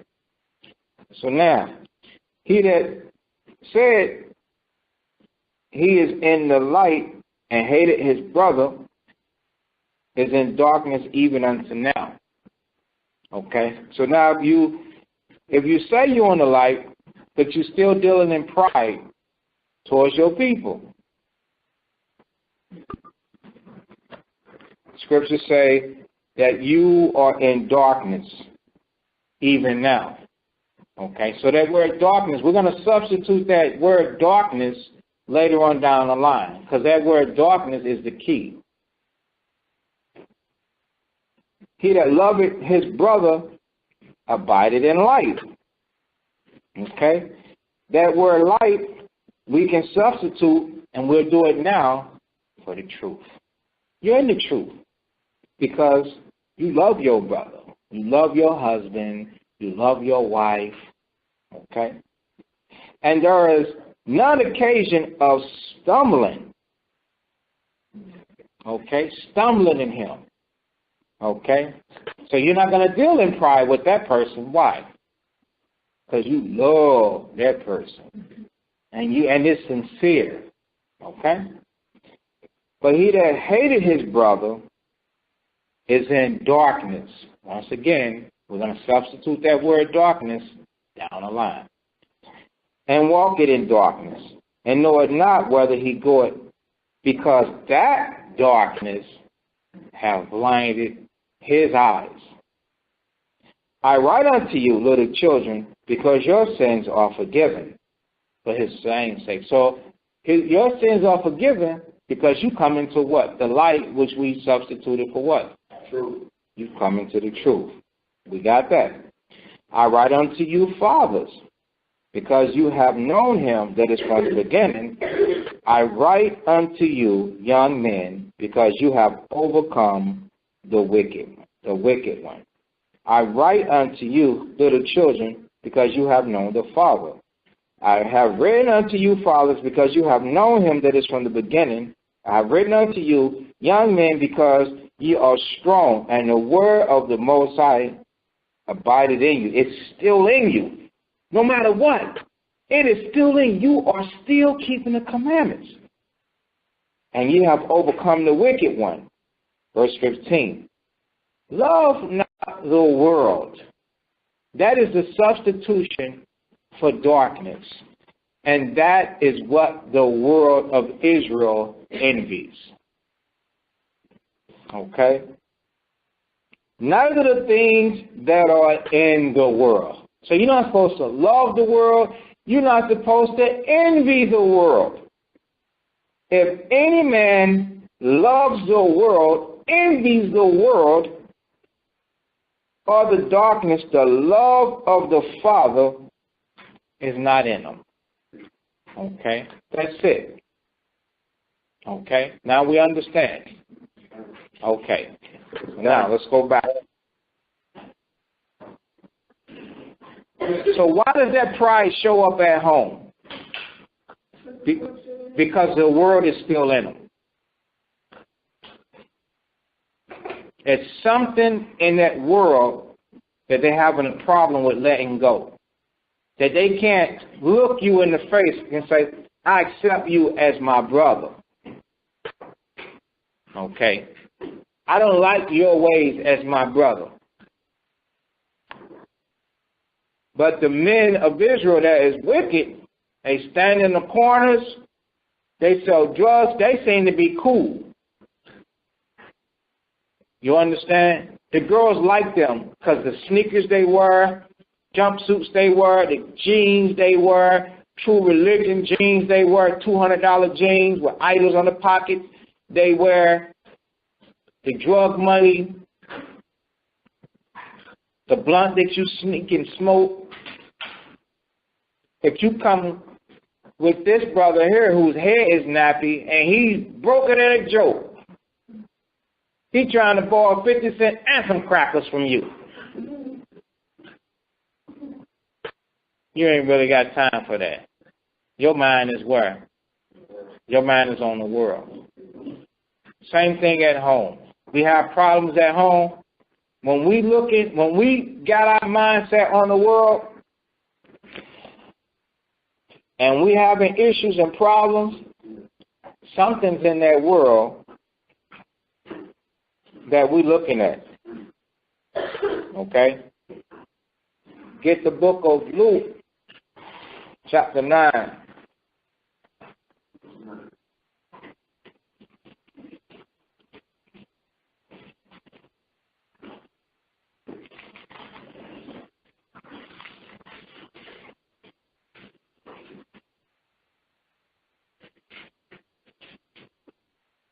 And verse 62. Luke chapter 9 and verse 62. And Yahushua said unto him, no man having put his hand to the plow. Right, no man having put his hand to the plow. So according to 1 John chapter 2 and 8 through 15, 16, whatever we went to, when we come into the light, which is the truth of the Most High, that's the plow. The plow is what you hook the ox up to. And the ox will plow the grass, the land, the dirt, so that you can go and plant seed. So now when we put our hand to that plow and we tell that thing to mush or whatever word you use to make an ox go, we're supposed to be looking forward so that we could guide that ox in a straight line. But here it is, we looking backwards. That ox going to be all over the place. Your lines are going to be crooked. Okay, go ahead. And looking back. See that? And looking back, come on. Is fit for the kingdom of God. I read it from the top. And Yahushua said unto him, no man having put his hand to the plow and looking back is fit for the kingdom of God. So nobody that comes into this truth, you ain't never supposed to look back. You're never supposed to look into the world and be like, I want that. I want that type of life. I want this. I want that. Because what's going to happen is when you come home, you're going to bring that madness home with you. It's going to stir up a pot of pride. Because the people at home are going to be like, now you can't do that. You can't do that. And you're going to be like, wait a minute, what do you mean I can't do this and I can't do that? Well, you can't do it. The scriptures say it ain't supposed to be like this. Then it's going to be a problem. That's why we have to understand the work that we must do and the way that we should go in. We've got to understand it. Our hand is on the plow. We doing something totally different now. Okay? Let's get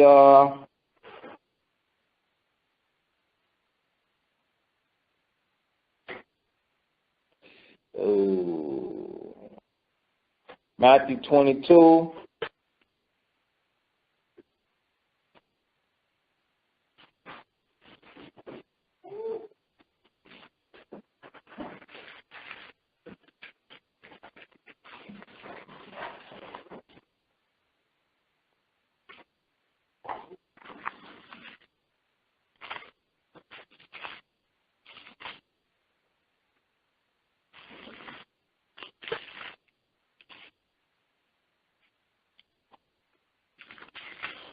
Matthew 22 and verse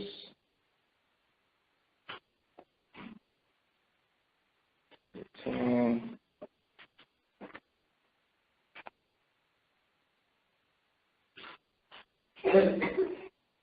Matthew 22, and we'll just get to the point 9. Matthew chapter 22 and verse 9. Go ye therefore into the highway, and as many as ye shall find, bid to the marriage. Right. So that's what we're supposed to be doing. Read it again. Go ye therefore into the highway, and as many as ye shall find, Then to the marriage. Right. So the marriage is referring to the kingdom of heaven, to where the Most High is going to take Israel home and give them a city to where they live free, mortgage free, rent free, utility free. Everything gets free. Okay? The Most High is going to enjoin us until His Son, the Christ. So now our job to deserve this is to go out. We have to work for it. Okay? Now we're the builders. So we have to go out and we have to invite those in the highways and byways, and as many as we shall find. We have to beg them, meaning command and invite them to join Israel, to repent, keep the commandments. But while we're doing that, we got to have a lifestyle that's not with pride, a lifestyle that don't have that leaven and that pride in us. Because if we have that pride in us, it's going to show that we're looking back, and you're gonna have some problems. You know, if you're married, you're not gonna want your wife. You're gonna want what you see on TV. And the way that you deal with your wife, the way that you enjoy the times that you spend with her, you drink with her, you eat with her, you talk with her, that woman is gonna know that, guess what? This man loved me. You know, let me make sure I say it right. You as a woman, you're going to know that man loves you because of the way that he deals with you. Okay? And then, wives. You can't be lusting after the world, because the man is going to know whether you love him or not.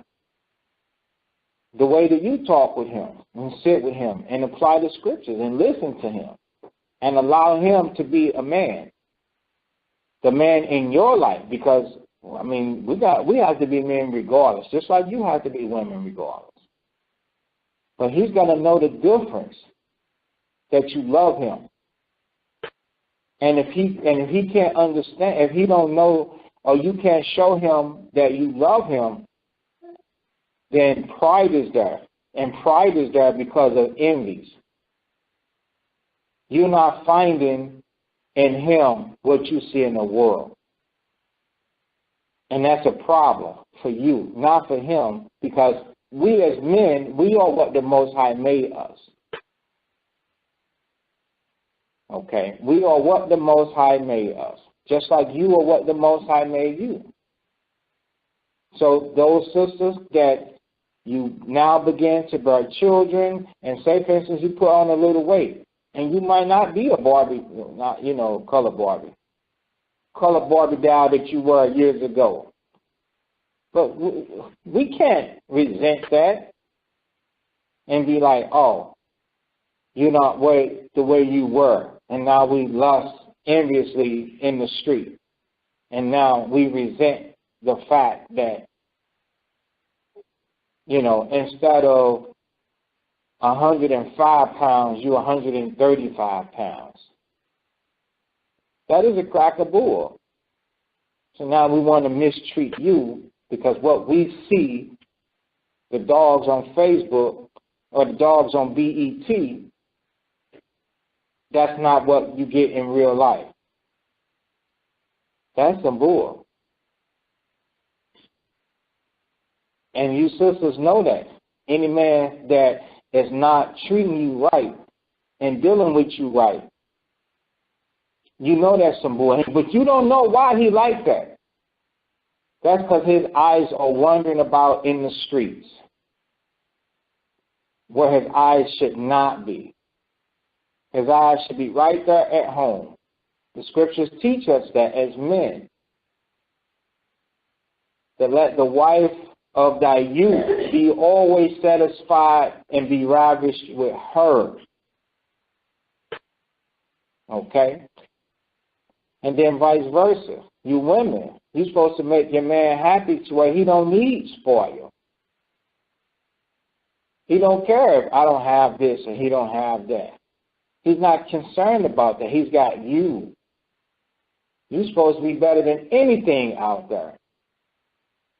But you got to start with that person in the mirror and the woman that the Most High is describing in the scriptures, a virtuous woman. And then you brothers, from brothers to brothers, man, you're supposed to deal truly and faithful with each other. You're supposed to be just men. And you're supposed to be the medicine of life to each other. You're supposed to be the ointment that this other brother needs. You're not supposed to be disliking each other and hating each other. That is madness. That's the form of pride that the Most High is saying.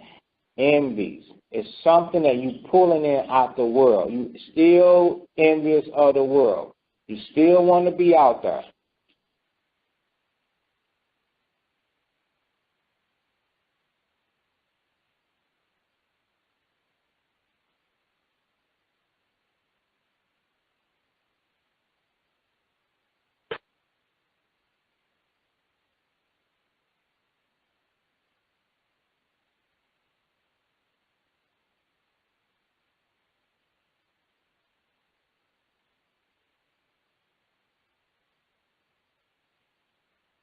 The host has joined the conference. Okay. So,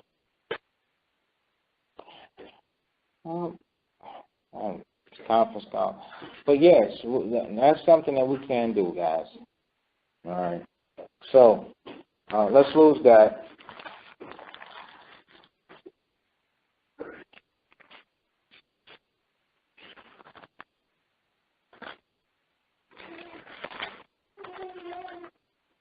And we was at what?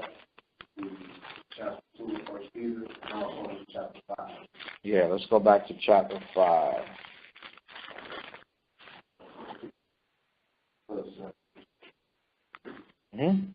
Back to 1 Peter, chapter 5, and verse 7. Casting all your care upon him, for he careth for you. Right. So how do you cast your care upon the Lord?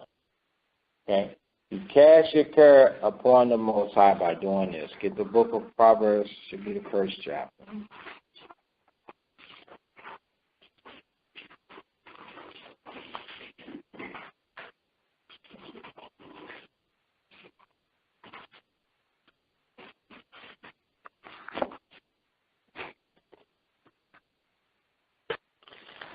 Okay, not Proverbs, maybe Psalms. Yeah. I get them.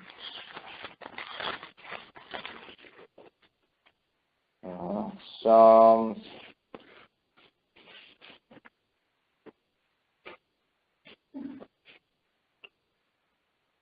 Oh, what's that? Trust in the Lord with all that. Proverbs? Is it Proverbs? All right. Sorry. Proverbs. All right.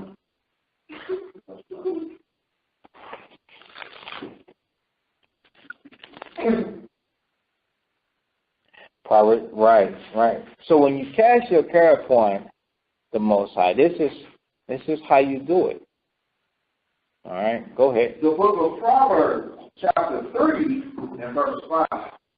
Trust in the Lord your God with all thine heart, and lean not unto thine own understanding. See, here's the thing. We've got to do it because when you're casting your care upon the Lord and you say, okay, I'm going to trust in the Most High, man, when you allow certain things to happen, you say, man, I'm going to respond like this, and I'm going to do this because the Bible says it. The word of the Lord says that this is what I should do. That's how you trust in the Lord, okay, with all your heart. Okay, so before you go on, and you might be in a situation to where somebody's railing on you, you're being disrespected, you don't like it. And it could be provoking or belittling. and it can be full of strife and confusion, straight devilish and demonic. Yeah, they dealing in pride. So now you have to trust in the Lord and not say, well, I'm going to resolve the matter or situation in a manner that I think. I'm going to match what with what? I'm going to match blows with blows. You can't do that. You can't match blows with blows. Not if you're the type of person that where you trust in the Most High with all your mind. Okay? So the next part, when it says, and lean not to your own understanding, that means, well, I'm not going to come up with a way to get them to behave or stop doing a certain something. You know what you can do? You can put them prayers on them. That's right, because the scriptures say the prayer of a righteous man does what? Availeth much. That's right. It reaches the throne of the Most High. Okay? And when it reaches the throne of the Most High, you know what the Bible says about that? It says that the Lord shall hear. The Lord shall hear their cry. Okay? So read it from the top. Proverbs chapter 3 and verse 5. Trust in the Lord with all thine heart, and lean not unto thine own understanding. Right. So we got to trust in the Most High, and we cannot lean to our own understanding. Because here's the thing. I get this in the book of Psalms 145. This is what will happen. And when it does, the person that the offender is not going to be happy. Psalms 145 and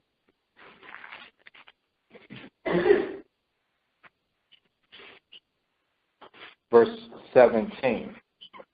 Psalms chapter 145 and verse 17. The Lord is righteous in all his ways, and holy in all his works. The Lord is nigh unto all them that call upon him. See that? So when you call upon him, the Lord said he's there, he sees it, he knows. Go ahead. To all that call upon him in truth. All right, so now you have to believe in the power of prayer. The scriptures say that a righteous man, his prayer availeth much. It's going to reach the throne of the Most High. Okay? That you calling upon him in truth because you have cast your care upon the Most High. You're like, I'm not going to take matters into my own hands, even though this is affecting me in every possible way. It's so hot that it's trying to get me to sin. That's when you really know that it's Satan. Now, the thing is, it's somebody that probably has been sinning against you over and over and over, and at this point, it's vexing. And you feel that you might feel justified because it's built up to a certain level. Well, still don't justify yourself in it. Stand strong in this, and you send up prayers. Go ahead. The Lord is nigh unto all them. Verse 19. Verse 19. He will fulfill the desire of them that fear him. He will fulfill the desire of them that fear him. So when we fear the Most High, he knows what's in our heart. He knows what we want. He knows the outcome. The Lord said he will fulfill our desire because we fear him. It doesn't necessarily mean the other person fear him, but he's definitely going to make us happy. Go ahead. He also will hear their cry and will save them. You see that? So he will hear our cry and he will save us. That's why what we don't do is we don't take matters into our own hands, but we send up our cry unto the Lord. Go ahead. The Lord preserveth all them that love him. So he'll preserve us. He'll keep us from being destroyed. He'll keep our mind stable from those that try to do what? Destroy it through their own pride of hatred and trying to render us, unstable because of their actions of pride. Pride does affect us. The scriptures say pride, and it can also try and taunt us too, or taint us, make us corrupt. Okay? But that's why you have to stay true to the scriptures. So anybody that's in a bad situation, you got to stay true to the scriptures. So when you stay true to the scriptures, trusting in the Lord with everything, with all your heart, say, I'm doing this because of the scriptures. That person could be straight clowning. And it can also, and sometimes you might even look like a fool.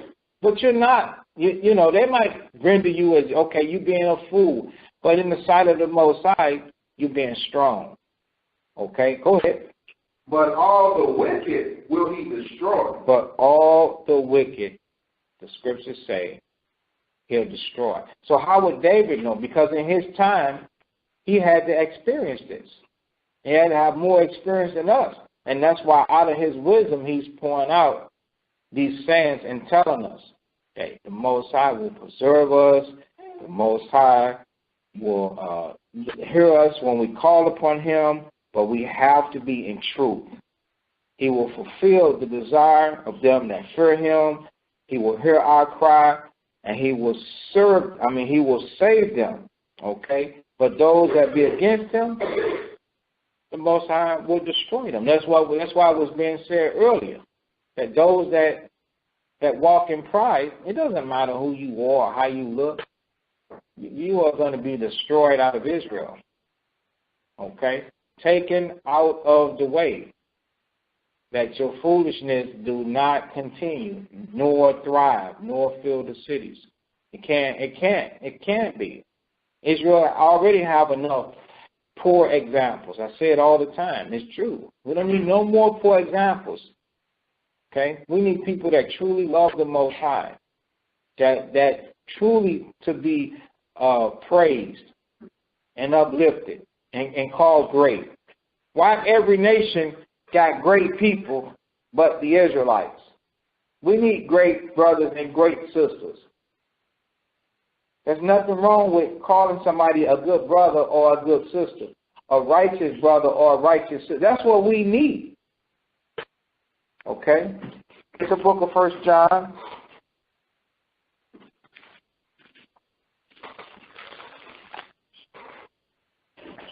Chapter 3 and verse 7. 1 John chapter 3 and verse 7. Little children, let no man deceive you. He that doeth righteousness is righteous, even as he is righteous. So there's nothing wrong with saying that's a righteous sister. We need righteous sisters in Israel. But if a woman, if you're not honoring your husband, you cannot be called righteous. We need righteous brothers. But brothers, if you're not leading, guiding your house and ruling your house well, you cannot be called righteous.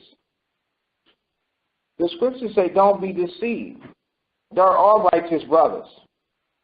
There are righteous sisters. And we need to increase the righteous brothers and sisters by showing them and teaching them the right way. And all you brothers and sisters that have been living under that umbrella of pride, you have to step away from up under that thing and get washed by this word. And let that water of washing, that washing of water by the word, purge and cleanse you from that sin. How many of us, that's listening that's going to hear this, how many of you been baptized? Yeah, water baptism. How do you know that that's not hindering one of the steps of what it's going to take for the Spirit of the Most High to increase you? Okay? So now what we got open?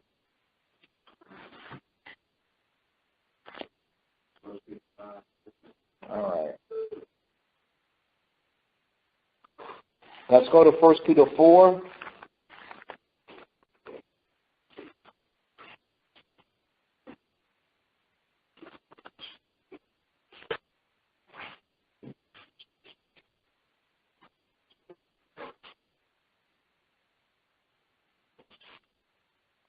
And verse 9. 1 Peter chapter 4 and verse 9. Use hospitality one to another without grudging. See that? So the Most High said, without grudging. Why? Because you notice that when somebody is grudging, then it's like they angry about it. You cannot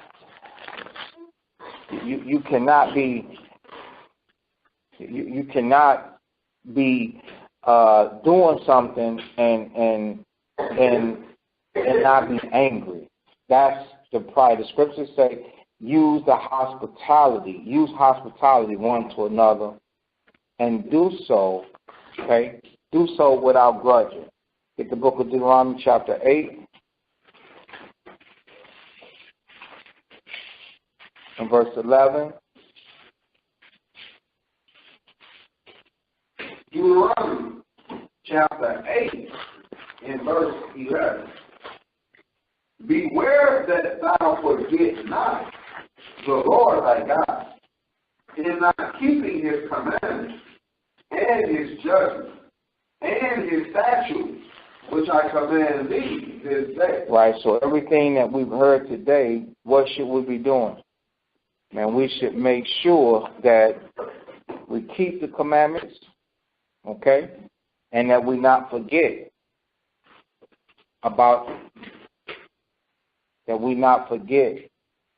that we have to resist, that the Most High said he resists the proud, that he give grace to the humble, and everything.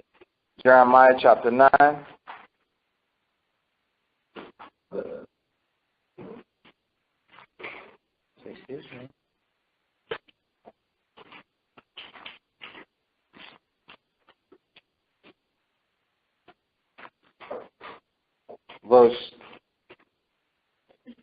Verse 23. Jeremiah chapter 9 and verse 23. Thus saith the Lord, let not the wise man glory in his wisdom, neither let the mighty man glory in his might. Let not the rich man glory in his riches, but let him that glory in this, that he understandeth and knoweth me. You see that? So the end of the story is Israel is not supposed to exalt themselves in no type of fashion. Well, all right, I got wisdom, knowledge, and understanding. I'm a strong man and mighty. I have a power. I got power. I got power and authority over this. Another man, I've got riches. But let him that glory in this, that he understandeth. So if you want to prove to be somebody that is of a renowned person or a great brother or sister in Israel or a righteous man or woman, then if you got something to say, then you should be glorying in this, that he understandeth and knoweth me. Okay? So how can we say we know the Most High? By keeping his commandments. Come on. That I am the Lord Yahweh, which exercise loving kindness. The Most High himself exercises loving kindness. So we exercise loving kindness towards one another. So you can't exercise love and kindness towards anybody if the main ingredient is hatred, is pride, is stubbornness, is rebelliousness, is covering your ears from hearing the laws, is looking backwards while trying to plow forward. See, all of that is some self-righteous thing that a lot of Israelites do. Come on. Judgment and righteousness. Judgment, that means that you can exercise judgment. That means that you can discern the difference between what's right and what's wrong and choose what's right. Go ahead. In the earth. Righteousness in the earth, meaning while you're on the earth. And not saying, well, if I was in this position, I would do that. If I was in this position, how many of us think that if we was in, without a show of hands, you can just think within yourself. How many of us think that if we were in some position that we would exercise certain things a certain way? Maybe if you were in a position of authority that you would run certain things in a righteous way. Okay? If I do understand the question, how many of us, if we were in a position of authority, you said, man, I will run things this way, and it will be a straight, righteous way, like point in case. Okay? I was going to use a scripture to support, but go ahead and ask your question. My question was, is it for like pertaining to in days of old and time? No, right now. Oh, okay. And right now, if you were in a position like this, Ecclesiastes 10.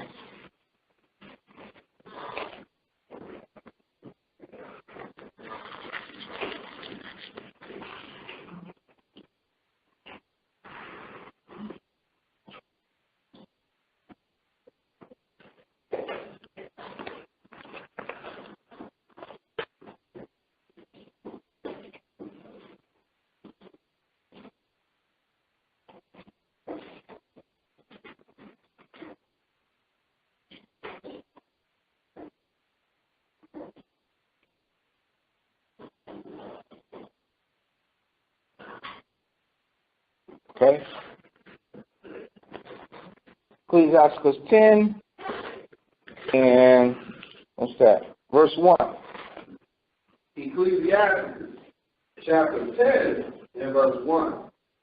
A wise judge will instruct his people, and the government of a foolish man is well ordered. Right. It says a wise judge will instruct his people. So if you are a person of authority, how many of us not, let's see a show of hands. If you were a person of authority, you say, well, man, things will be this way. You know, you say, well, I will be able to do things righteously. How many feels like that? Show of hands. Yeah. Okay, so that's everybody. Okay, so basically now what you're saying is that you ain't going to give place to pride, because that's what you just said. Because a righteous person that's going to deal righteously, you won't give place to pride. Okay, I want to finish this precept. I want to get the third chapter. Get chapter 3.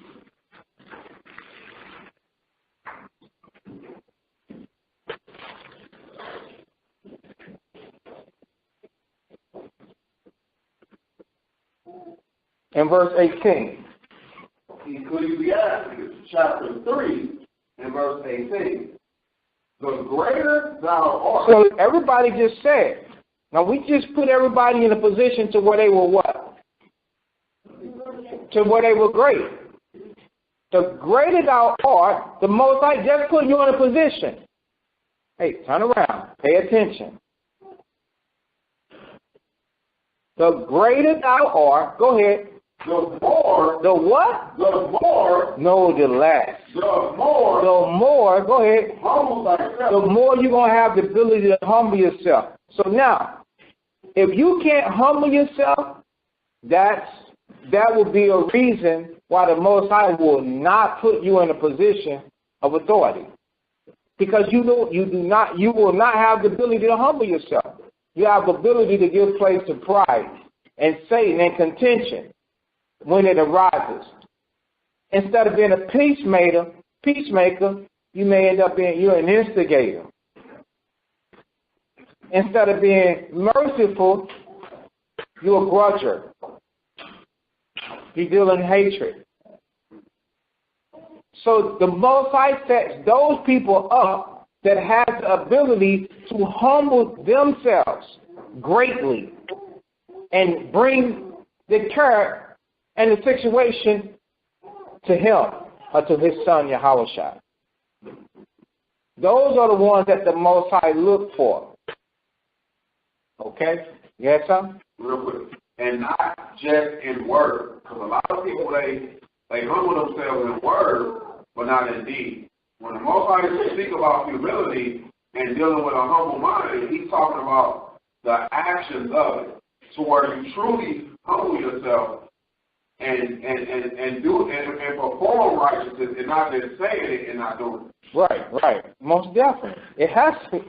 You can't fool the Most High. It's got to be The Lord said he's a God of knowledge, and by him actions are weighed. So you could talk a good game, proud, arrogantly. That's another thing, to be lip service. That's pride right there. I could do this, I could do that. You definitely can't fool the Most High. You can't fool the Most High with nothing. You might be able to do a counter triple action play, double toss return, and throw a bomb on somebody and trick them. You can't trick the Most High with your little trick play. You're going to talk a good game. That's how a lot of people stumble. Because you let somebody talk a good game to you. Nah.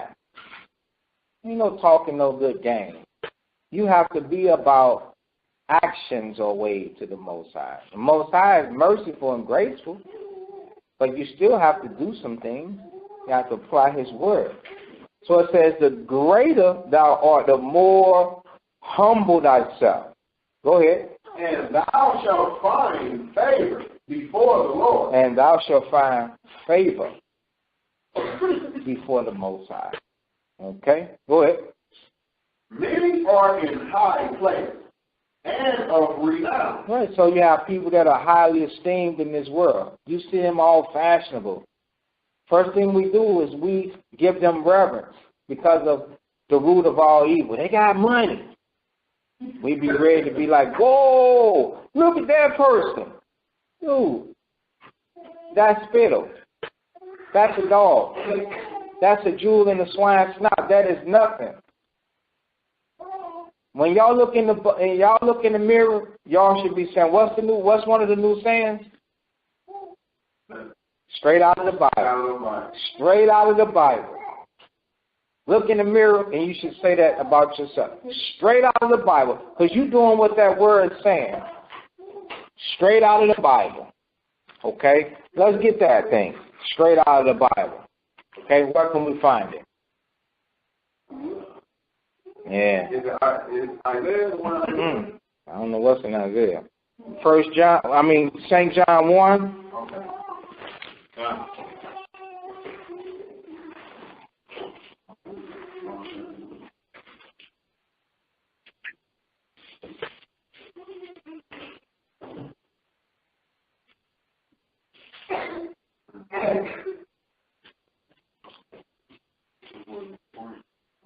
Straight to the point. St. John 1 and 14. St. John, chapter 1 and verse 14. And the Word was made flesh. See that? And the Word was made flesh. Straight out of the Bible. Straight out of the Bible. The Word was made what? Flesh. Flesh. And if Christ looked in that looking glass, straight out of the Bible. Just as it is written. Okay? Go ahead. And dwelt among us. And did what? And dwelt among us. That's the intention of Most High one for y'all. That's why we have to shake that our own mind thing. Okay? And then go and dwell among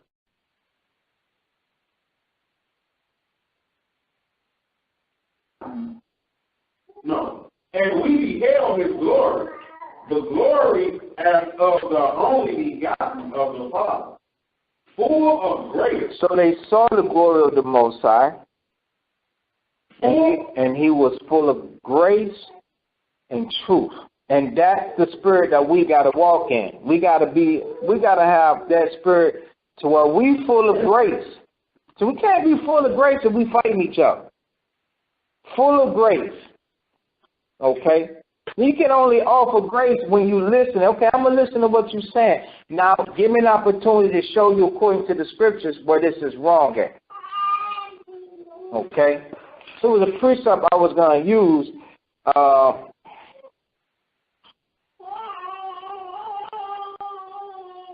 Okay.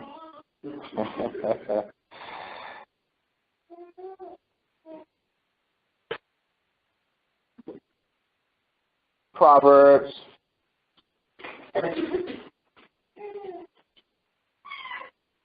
14.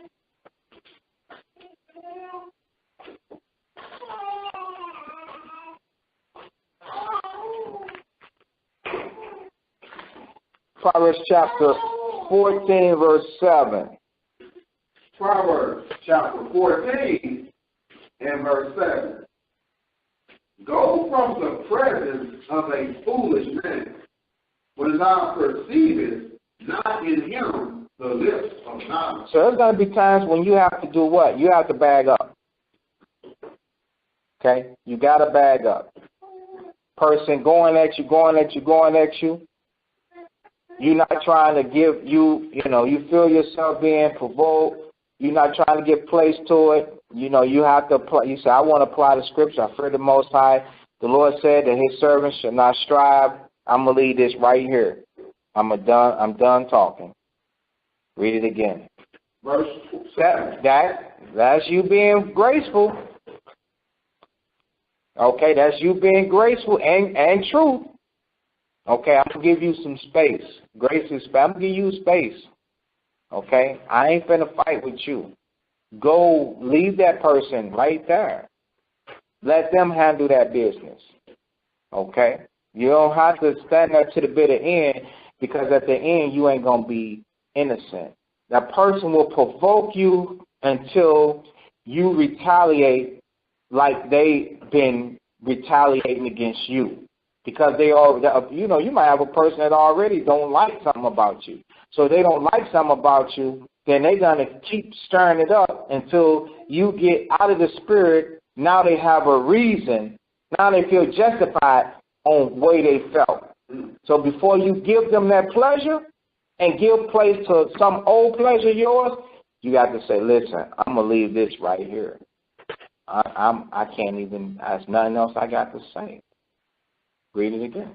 Verse 7. Go from the presence of a foolish man, when thou perceivest not in him the lips of knowledge. Okay, so you perceive that in this person is not the mind state to do, at this point, to do the right thing. So I'm going to leave it alone right here. Go ahead. The wisdom of the prudent is to understand his way. See that the mind of the wise person, the wisdom of the prudent is to understand his way. He's trying to figure out, how do I get better and better? How do I get it right? Okay, go ahead. But the folly of fools, but the crap that comes out of foolish people, go ahead, is deceitful. They know they're doing the wrong thing. That's why it is a cutoff. There is a cut off. And you can start warning that person out of love, say, hey, if this continues, then I'm going to stop. Because this I'm proud of. We're striving. All right, go ahead. Fools make a mock at sin. Right, they make a mock, meaning they don't even, the way you make a mock at it is they don't care. You don't see them pause. Bump.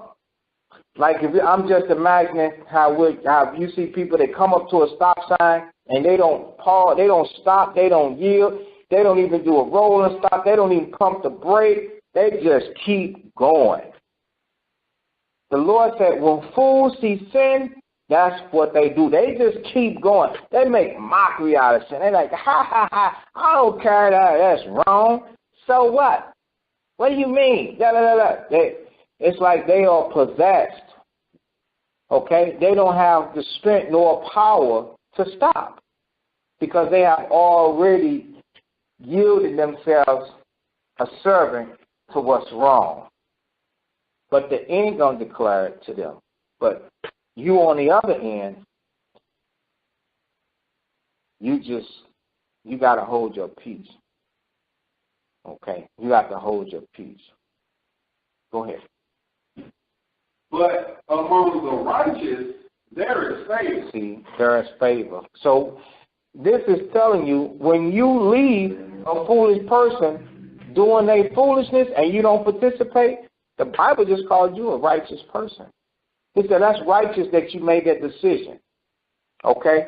Let's show you a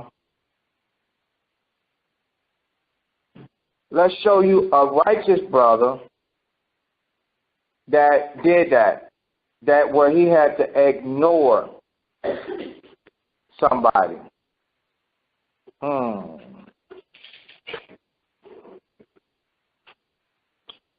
Where's that word Christ?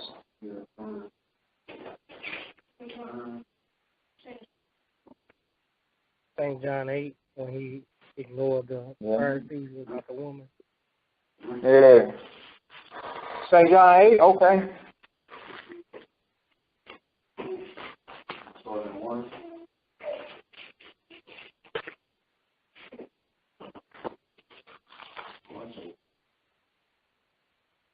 St. John 8 and get to the point. St. John 8 and 5, 6, 5, 6, 5. Start at 5 up. St. John chapter 8 and verse 5. Now Moses in the law commanded us that such should be stoned. But what sayest thou? This they said, tempting him, Provoking them. that they might have to accuse him. Right, they wanted to what? Accuse him. So they tried to draw him out of the what? The spirit of the Most High. So that they could accuse him. So now, but Yahweh knowing that, look what he did. But a lot of us, we don't know that people be trying to test us. We always give everybody a clean slate. That's why the Lord said in 1 Peter 2 and 1 or 2 that they be dealing in guile. They be knowing they trying to break you down. You don't know it because you don't want to think like that about them. But they be trying to break you, man. They be trying to pressure you to get you to entertain them so that they could feel justified in the wicked stuff that they be doing. Read it. But Yahweh stooped down and with his finger wrote on the ground as though he heard them not. Right, so the proverb told us to just straight leave them right there. Christ, Yahweh, he just stooped down like, he's like, these brothers. And he's like, these people's a mess. He straight ignored them. Okay? So sometimes, man, when people pressuring you, you have to ignore them. And they'll be saying something about you ignoring them. But if they don't come right, then you have to shut them out and say, listen, this not what you're supposed to be doing. Let's do it according to the scriptures if you want to talk. If they don't want to do it according to the scriptures, come back when you're going to deal according to the scriptures. But for right now, I'm good with you. Okay? So now, let's lose that. Okay? We're going to be finishing up. All right? So we was at, I want Ecclesiastes 10. Because everybody raised their hand and said, you know what?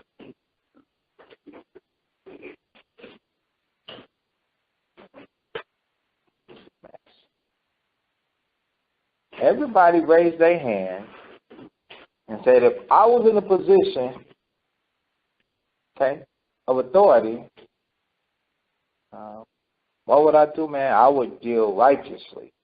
Okay? So Ecclesiastes 10 and 1, a wise man will instruct his people. And the government of a prudent man is well ordered. Okay? So now, how did it get that way? It got that way because of humility. Okay? Read the next one. Verse 2. As the judge of the people is himself. Wait a minute. So what type of people are going to be there?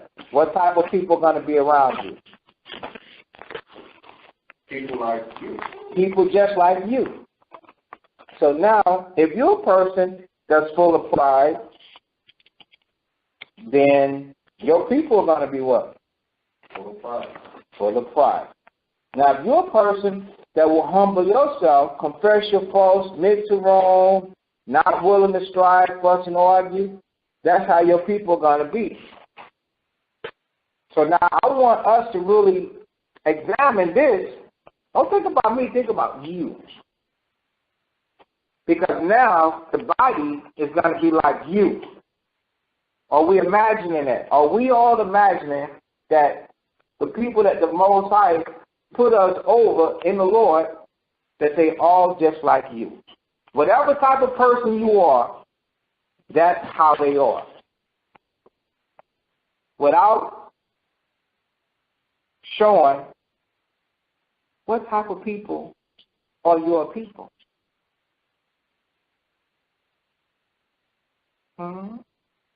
Make you say, What type of people are your people? Okay. So now, let's get Ecclesiastes. We won't finish that, but I want this too, real quick. Ecclesiastes 4 and 7.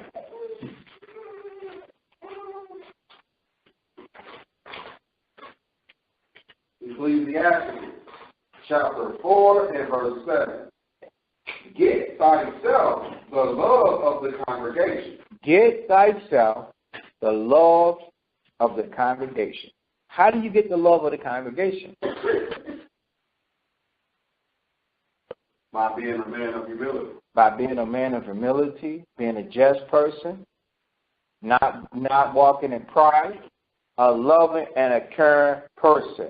Read the next part. And bow thy head to a great man. See that? So you yourself have got to be somebody that is taught, somebody that is learned, somebody that is a man of humility, and you have bowed your own head to a great man, which makes you a great person. Okay? Let it not grieve thee to bow down thine ear to the poor, and give him a friendly answer with meekness. Okay, so that's it. Okay? So we're going to get ourselves the love of the body by humbling ourselves and not dealing in pride. Okay, so let's go back to Ecclesiastes 10. Back to Ecclesiastes chapter 10 and verse 2. As the judge of the people is himself. As the judge of the people is himself. That part right there.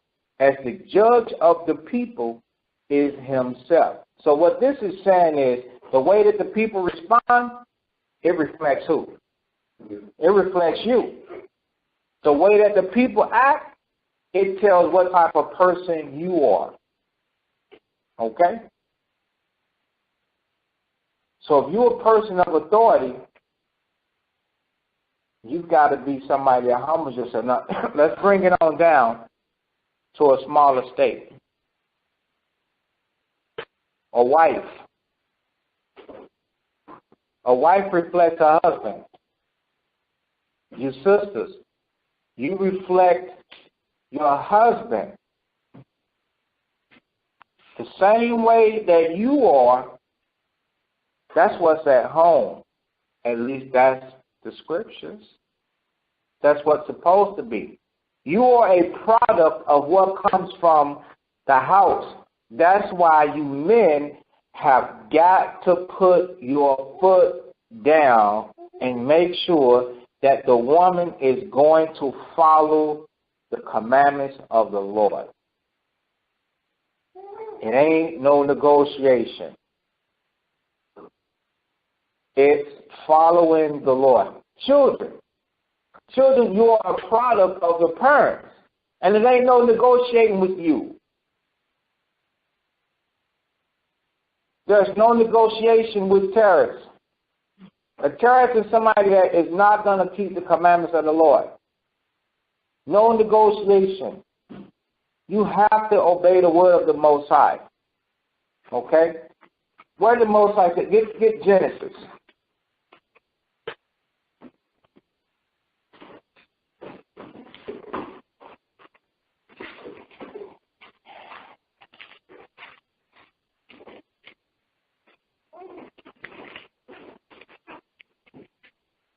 Genesis chapter 18. We'll get straight to the point. Genesis 18, verse 19. Genesis chapter 18 and verse 19. For I know him. The Lord said, I know him that he will command his children. That he will command his children. Do you know how when you command your children, that means you're going to enforce. You're going to enforce the Sabbath day, dietary law, dress code, the high holy days, the worship of the Most High, repentance, apologies. You're going to enforce everything that's in this Bible. You're going to enforce it. God said, Yahushua said, I know him. He's going to enforce. He's going to command his children. Go ahead. And his household. And his household, his wife, and his maids. If he got maids, he's going to enforce this thing. Go ahead. After him. After him. Because Abraham himself loved the Most High. And he kept the Most High's ways. Okay, go ahead. And they shall keep the way of the Lord. And they shall keep the way of the Lord. That's why ain't no negotiation with this thing. Men, it starts with you. We can't be men of pride. We can't be stubborn or rebellious. We ourselves, we've got to find a great man, and we must bow our head down so that we can hear the word of the Lord and get the word of the Lord, get the reproof and the correction and the path and admonition that come from the Lord and move forward. That don't mean that you're not a righteous brother or you're not a great brother yourself. Okay? There's room for the Most High. All Israel is going to be great. The Lord said we are a great nation. We're a peculiar people above all people. But there's also a learning process that has to happen. And everybody that's a part of you is going to be a product of you. And if they're not a product of you and just like you, that ought to do something to you. That ought to do something to you. And that's the scriptures say, man, that the righteous soul will be vexed. And so then you got to go into fixing mode. I got to fix this. Now I got to enforce that. I got to stand up for this. This is the word of the Lord. And it starts at home first. The Lord told Ezra, set thy house in order and then reprove thy people. So it starts at home. Are you going to lose sleep? Yes. You going to catch a headache? Yes, I've had plenty of them. You going to disappoint you? Yes. You going to be sad? Yes. But that's part of the job. You got to get with it. Most High said, command your house after you. It's your wives is a reflection. And husband and wives, hey, knock it off. You're making your husbands look bad. Knock it off. Because he's going to put them prayers up, and the Most High going to hear them prayers. And your belly going to hurt, your head going to hurt, your feet going to hurt, your back going to hurt. And all them eyes is going to come to nothing, to where you ain't going to have nothing. You better stop tripping.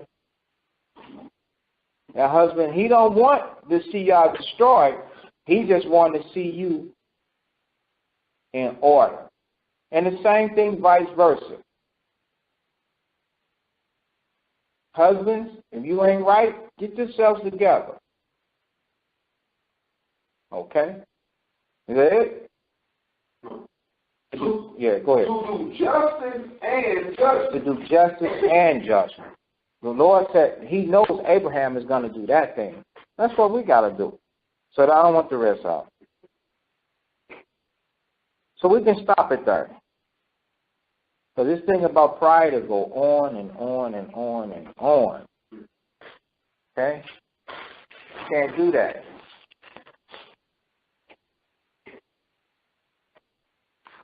Cannot do that. What do we have left open, though?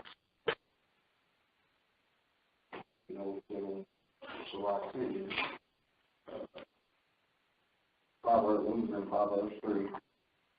We was at Jeremiah 9. Yep, Jeremiah 9. Okay, let's finish that. Jeremiah 23. Yeah, Jeremiah 9:23, right. So And 24, so at 24. So back to Jeremiah 9 and verse 24.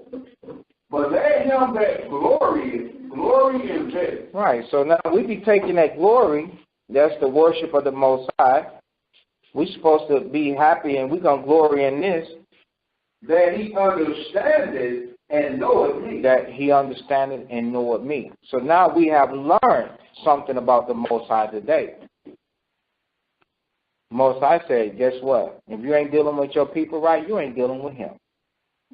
What we going to do about that? Okay? That's just like a child having two parents but only deal with one. When the law says what? Like father and mother. That's right. My children, you better ask them. They'll step right, they'll go right past me to mama. I'll be, wait a minute. I'm even closer to you. You could have asked me. If you had asked me, I'd have threw you a young blessing. You went right past me to mama, and you got shut down. See? You got two parents. Okay, you can't go past one to deal with the other. We're going to say the same thing. So how do it relate with this? How do it relate with that? You can't deal with one without the other. You cannot deal with the Most High if you ain't going to deal with your brother or your sister or your husband or your wife. You cannot go straight to the Most High. Okay? You women, you know who your Lord is? What you all say, or you think, Yahushua, it's your husband. That's your Lord. Your husband is your Lord.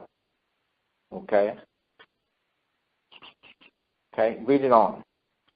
That I am the Lord which exercises loving kindness, judgment, and righteousness in the earth. Right, so if we're going to be like the Most High, we got to exercise the loving kindness like the Most High. Go ahead.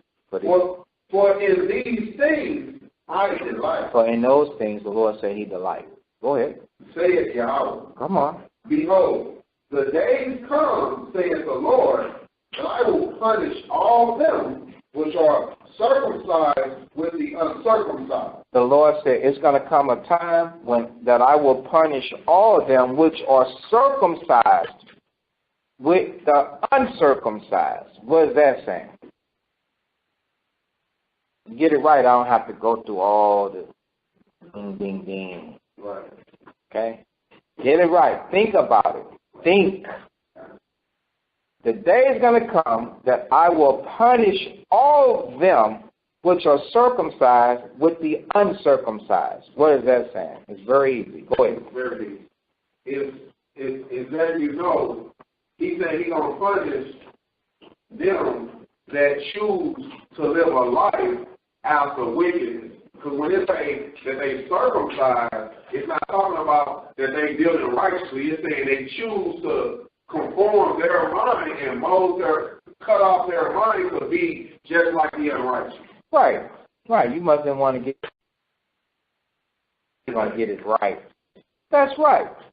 Okay? So just because you in here and you hearing the scriptures, you saying you putting off of this or you putting off that, and you putting on Christ, you naming the name of Israel, hey, let's give you that.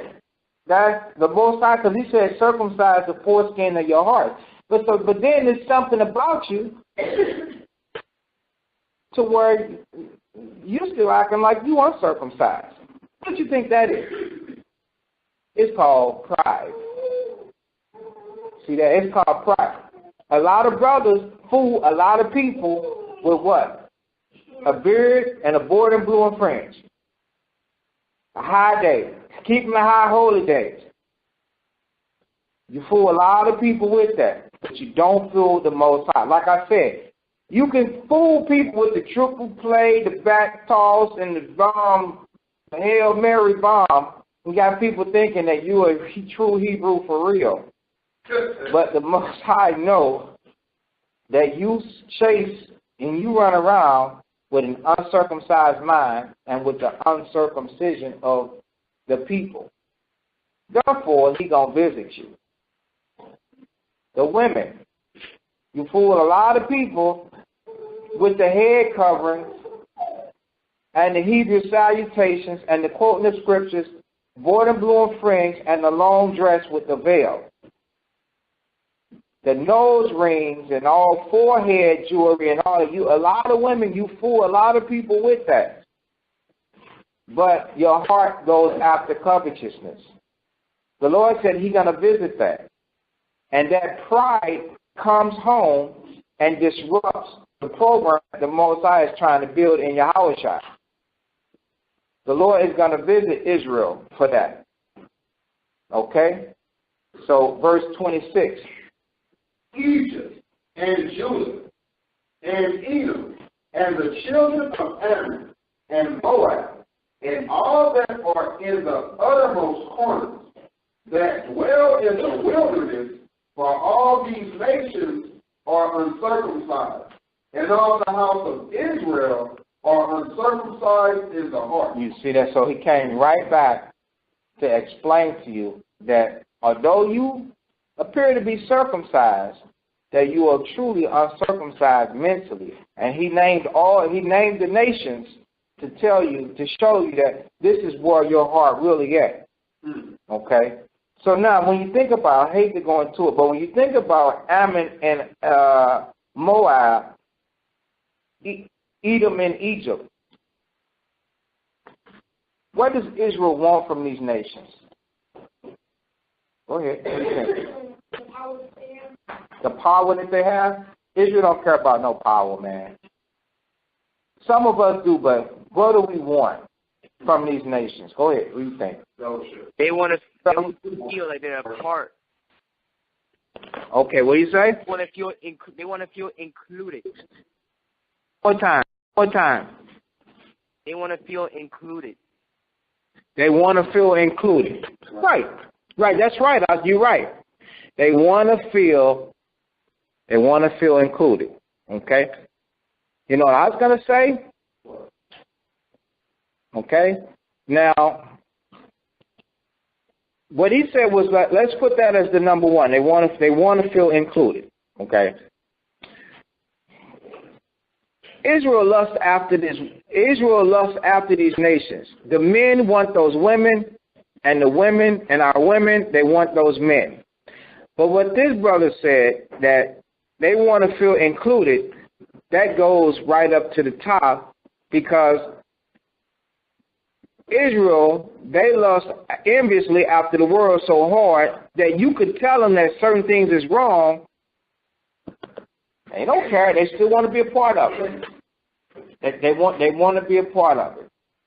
Okay. And so it's this thing about what's going on now, about what is this, the Grammys, the Emmys, the Globe, what is this idol that the Oscars, this idol that they're trying to be a part of, and so on and so forth. So they're saying that Edom is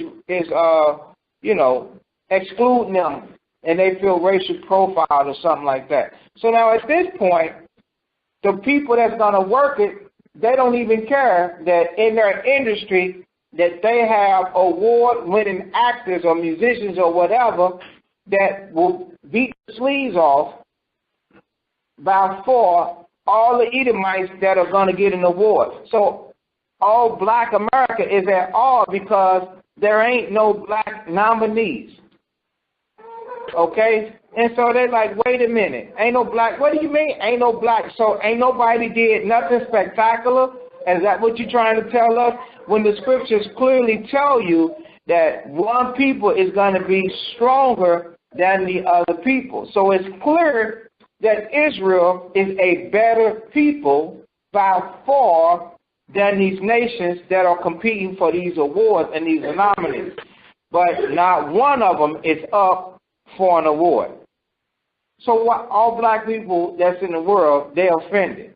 So then the ones that are truly going to continue to work it, just like, what's this was, y'all can help me out on this. What's the guy's name? Tyree. So Chris Rock is supposed to host the award. So Tyree is like, well, Chris Rock is a friend of mine, and I'm just flat out saying, Chris, you shouldn't even host it then. You should be offended by this thing because you already know how in the hell we all stars, but they won't give one block award. That's a spit in our face. That's a rejection. So not only are they killing you on the street, but now in the industry, they like, we don't even need to nominate you. We going on without y'all. We not even dealing with y'all. So some stars are like, okay, you feel like that? I tell you what, why don't you play your own drums and tambour? Why don't you host and bring out the stars on your, because they trying to use black entertainers to steal Usher and Uncle Tom and Yes Sir and This Sir and still host it because they still want some black attention. They want black ratings. They want this and they want that. So you got some entertainers that saying, you know what? Let's not participate in it at all. Let's boycott it. I don't know what the outcome is. I'm not even sure. What's the name of the award? You might know. What's the name of this award? This one. Is this the Oscars? Yeah, I believe it's the Oscars, yep. Okay. So you got something that you want to add to this? Or did I hit it all? You got it all. you got a lot of points. You got a lot of points. Okay. So yeah, so that's about that's about it. But so the brother, the point that the brother was saying is that Israel, they wants to participate with them. And Most High is telling Israel to come out of them. Okay, come out from that foolishness. Okay, what is it? I would say Nice and loud. I would say that they're trying to be like them, like with things like they have a blind her, so like they're trying to act with the truth. Yeah. Okay. Well, although we don't like it, the color of somebody's hair ain't gonna make you sin. Blue hair, yellow hair. Now I got brothers that going against blonde hair. I mean, I don't want to see it, but I'm saying sin is sin, and sin has something to do with the law. Okay.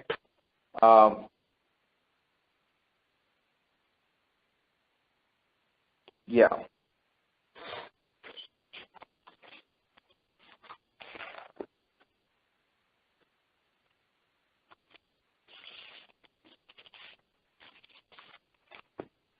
Okay. Let's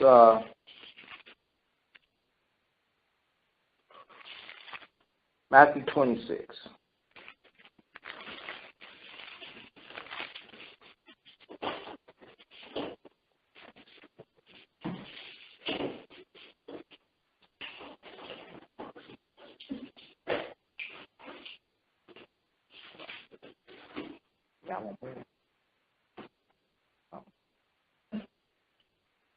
Got one more.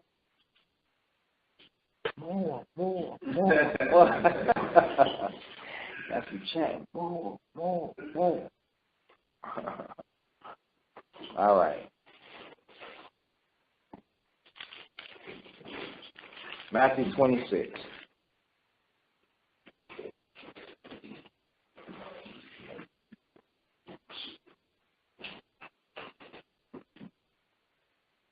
Now, when Christ was in Bethany in the house of Simon the leper, there came unto him a woman having an alabaster box of very precious ointment. And she poured it on his head as he sat at meat. But when his disciples saw it, they had indignation, saying, to what purpose is this waste? For this ointment might have been sold for much and given to the poor. When Yahushua understood it, he said unto them, why trouble ye the woman? For she hath wrought the good work upon me. For ye have the poor always with you, but me you have not always. For in that she hath poured this ointment on my body, she did it for my burial. Verily I say unto you, whatsoever this gospel shall be preached in the whole world, There shall also this that this woman have done be told for a memorial of her. So Christ had to tell the men to leave the woman alone. Okay, the woman was doing something for him. She was bringing comfort from the Most High, which was going to make him, make him happy during his time and his agony. Man, agony meaning he knows that he was going to be betrayed, and he never been through that before, murder. But him knowing that, he's like, man, this is going to hurt. They're going to get me. They're going to betray me. I'm going to leave the brothers.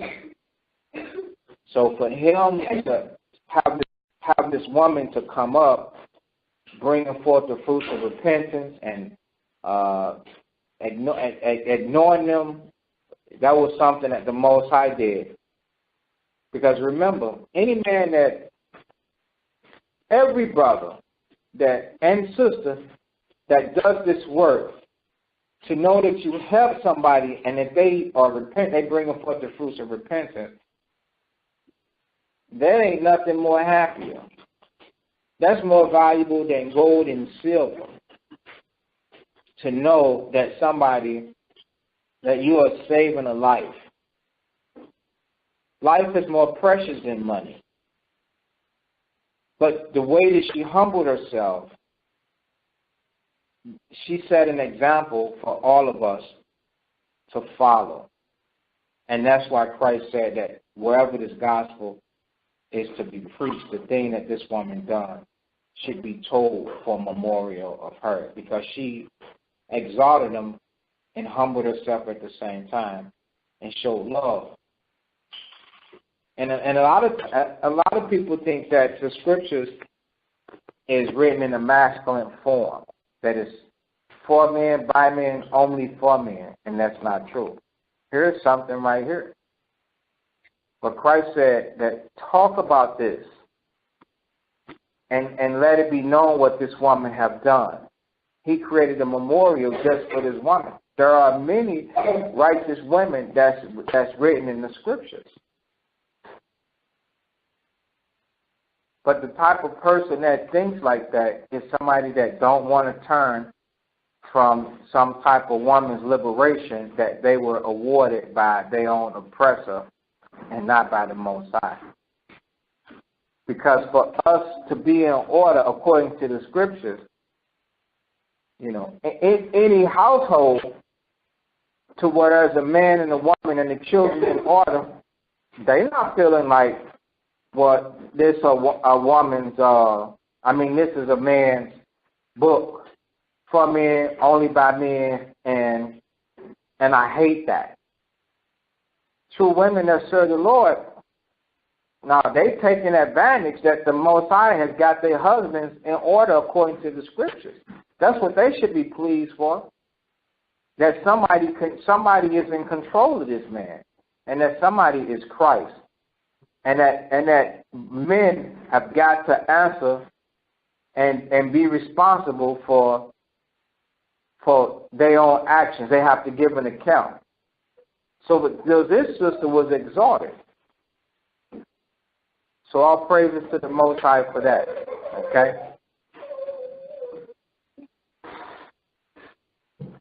So the Lord's Communion, 1 Corinthians 11.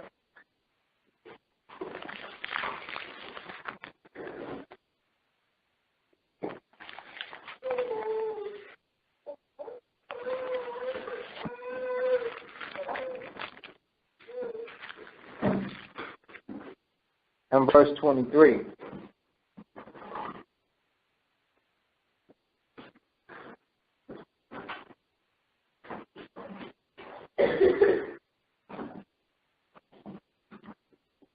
Okay, for I received of the Lord that which also I delivered unto you, that Mashiach Yahushua, the same night in which he was betrayed, took bread. And when he had given thanks, he brake it and said, take, eat, this is my body which is broken for you. This do in remembrance of me. After the same manner also, He took the cup when he had supped, saying, This is the New Testament in my blood. This do ye as oft as ye drink it in remembrance of me. For as often as you eat this bread and drink this cup, ye do show the Lord's death till he comes. Well, whoever shall eat this bread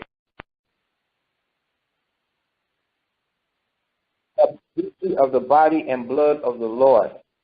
But let a man examine himself, so let him eat of that bread and drink of that cup. But he that eateth and drinketh unworthily, eateth and drinketh damnation to himself, not discerning the Lord's body. For this cause many are weak and sickly among you, and many sleep. For if we would judge ourselves, we should not be judged. But when we are judged, we are chastened of the Lord, that we should not be condemned with the world. Most high in the name of Christ, thank you for the food and drink. Amen. This is body which is broken for you.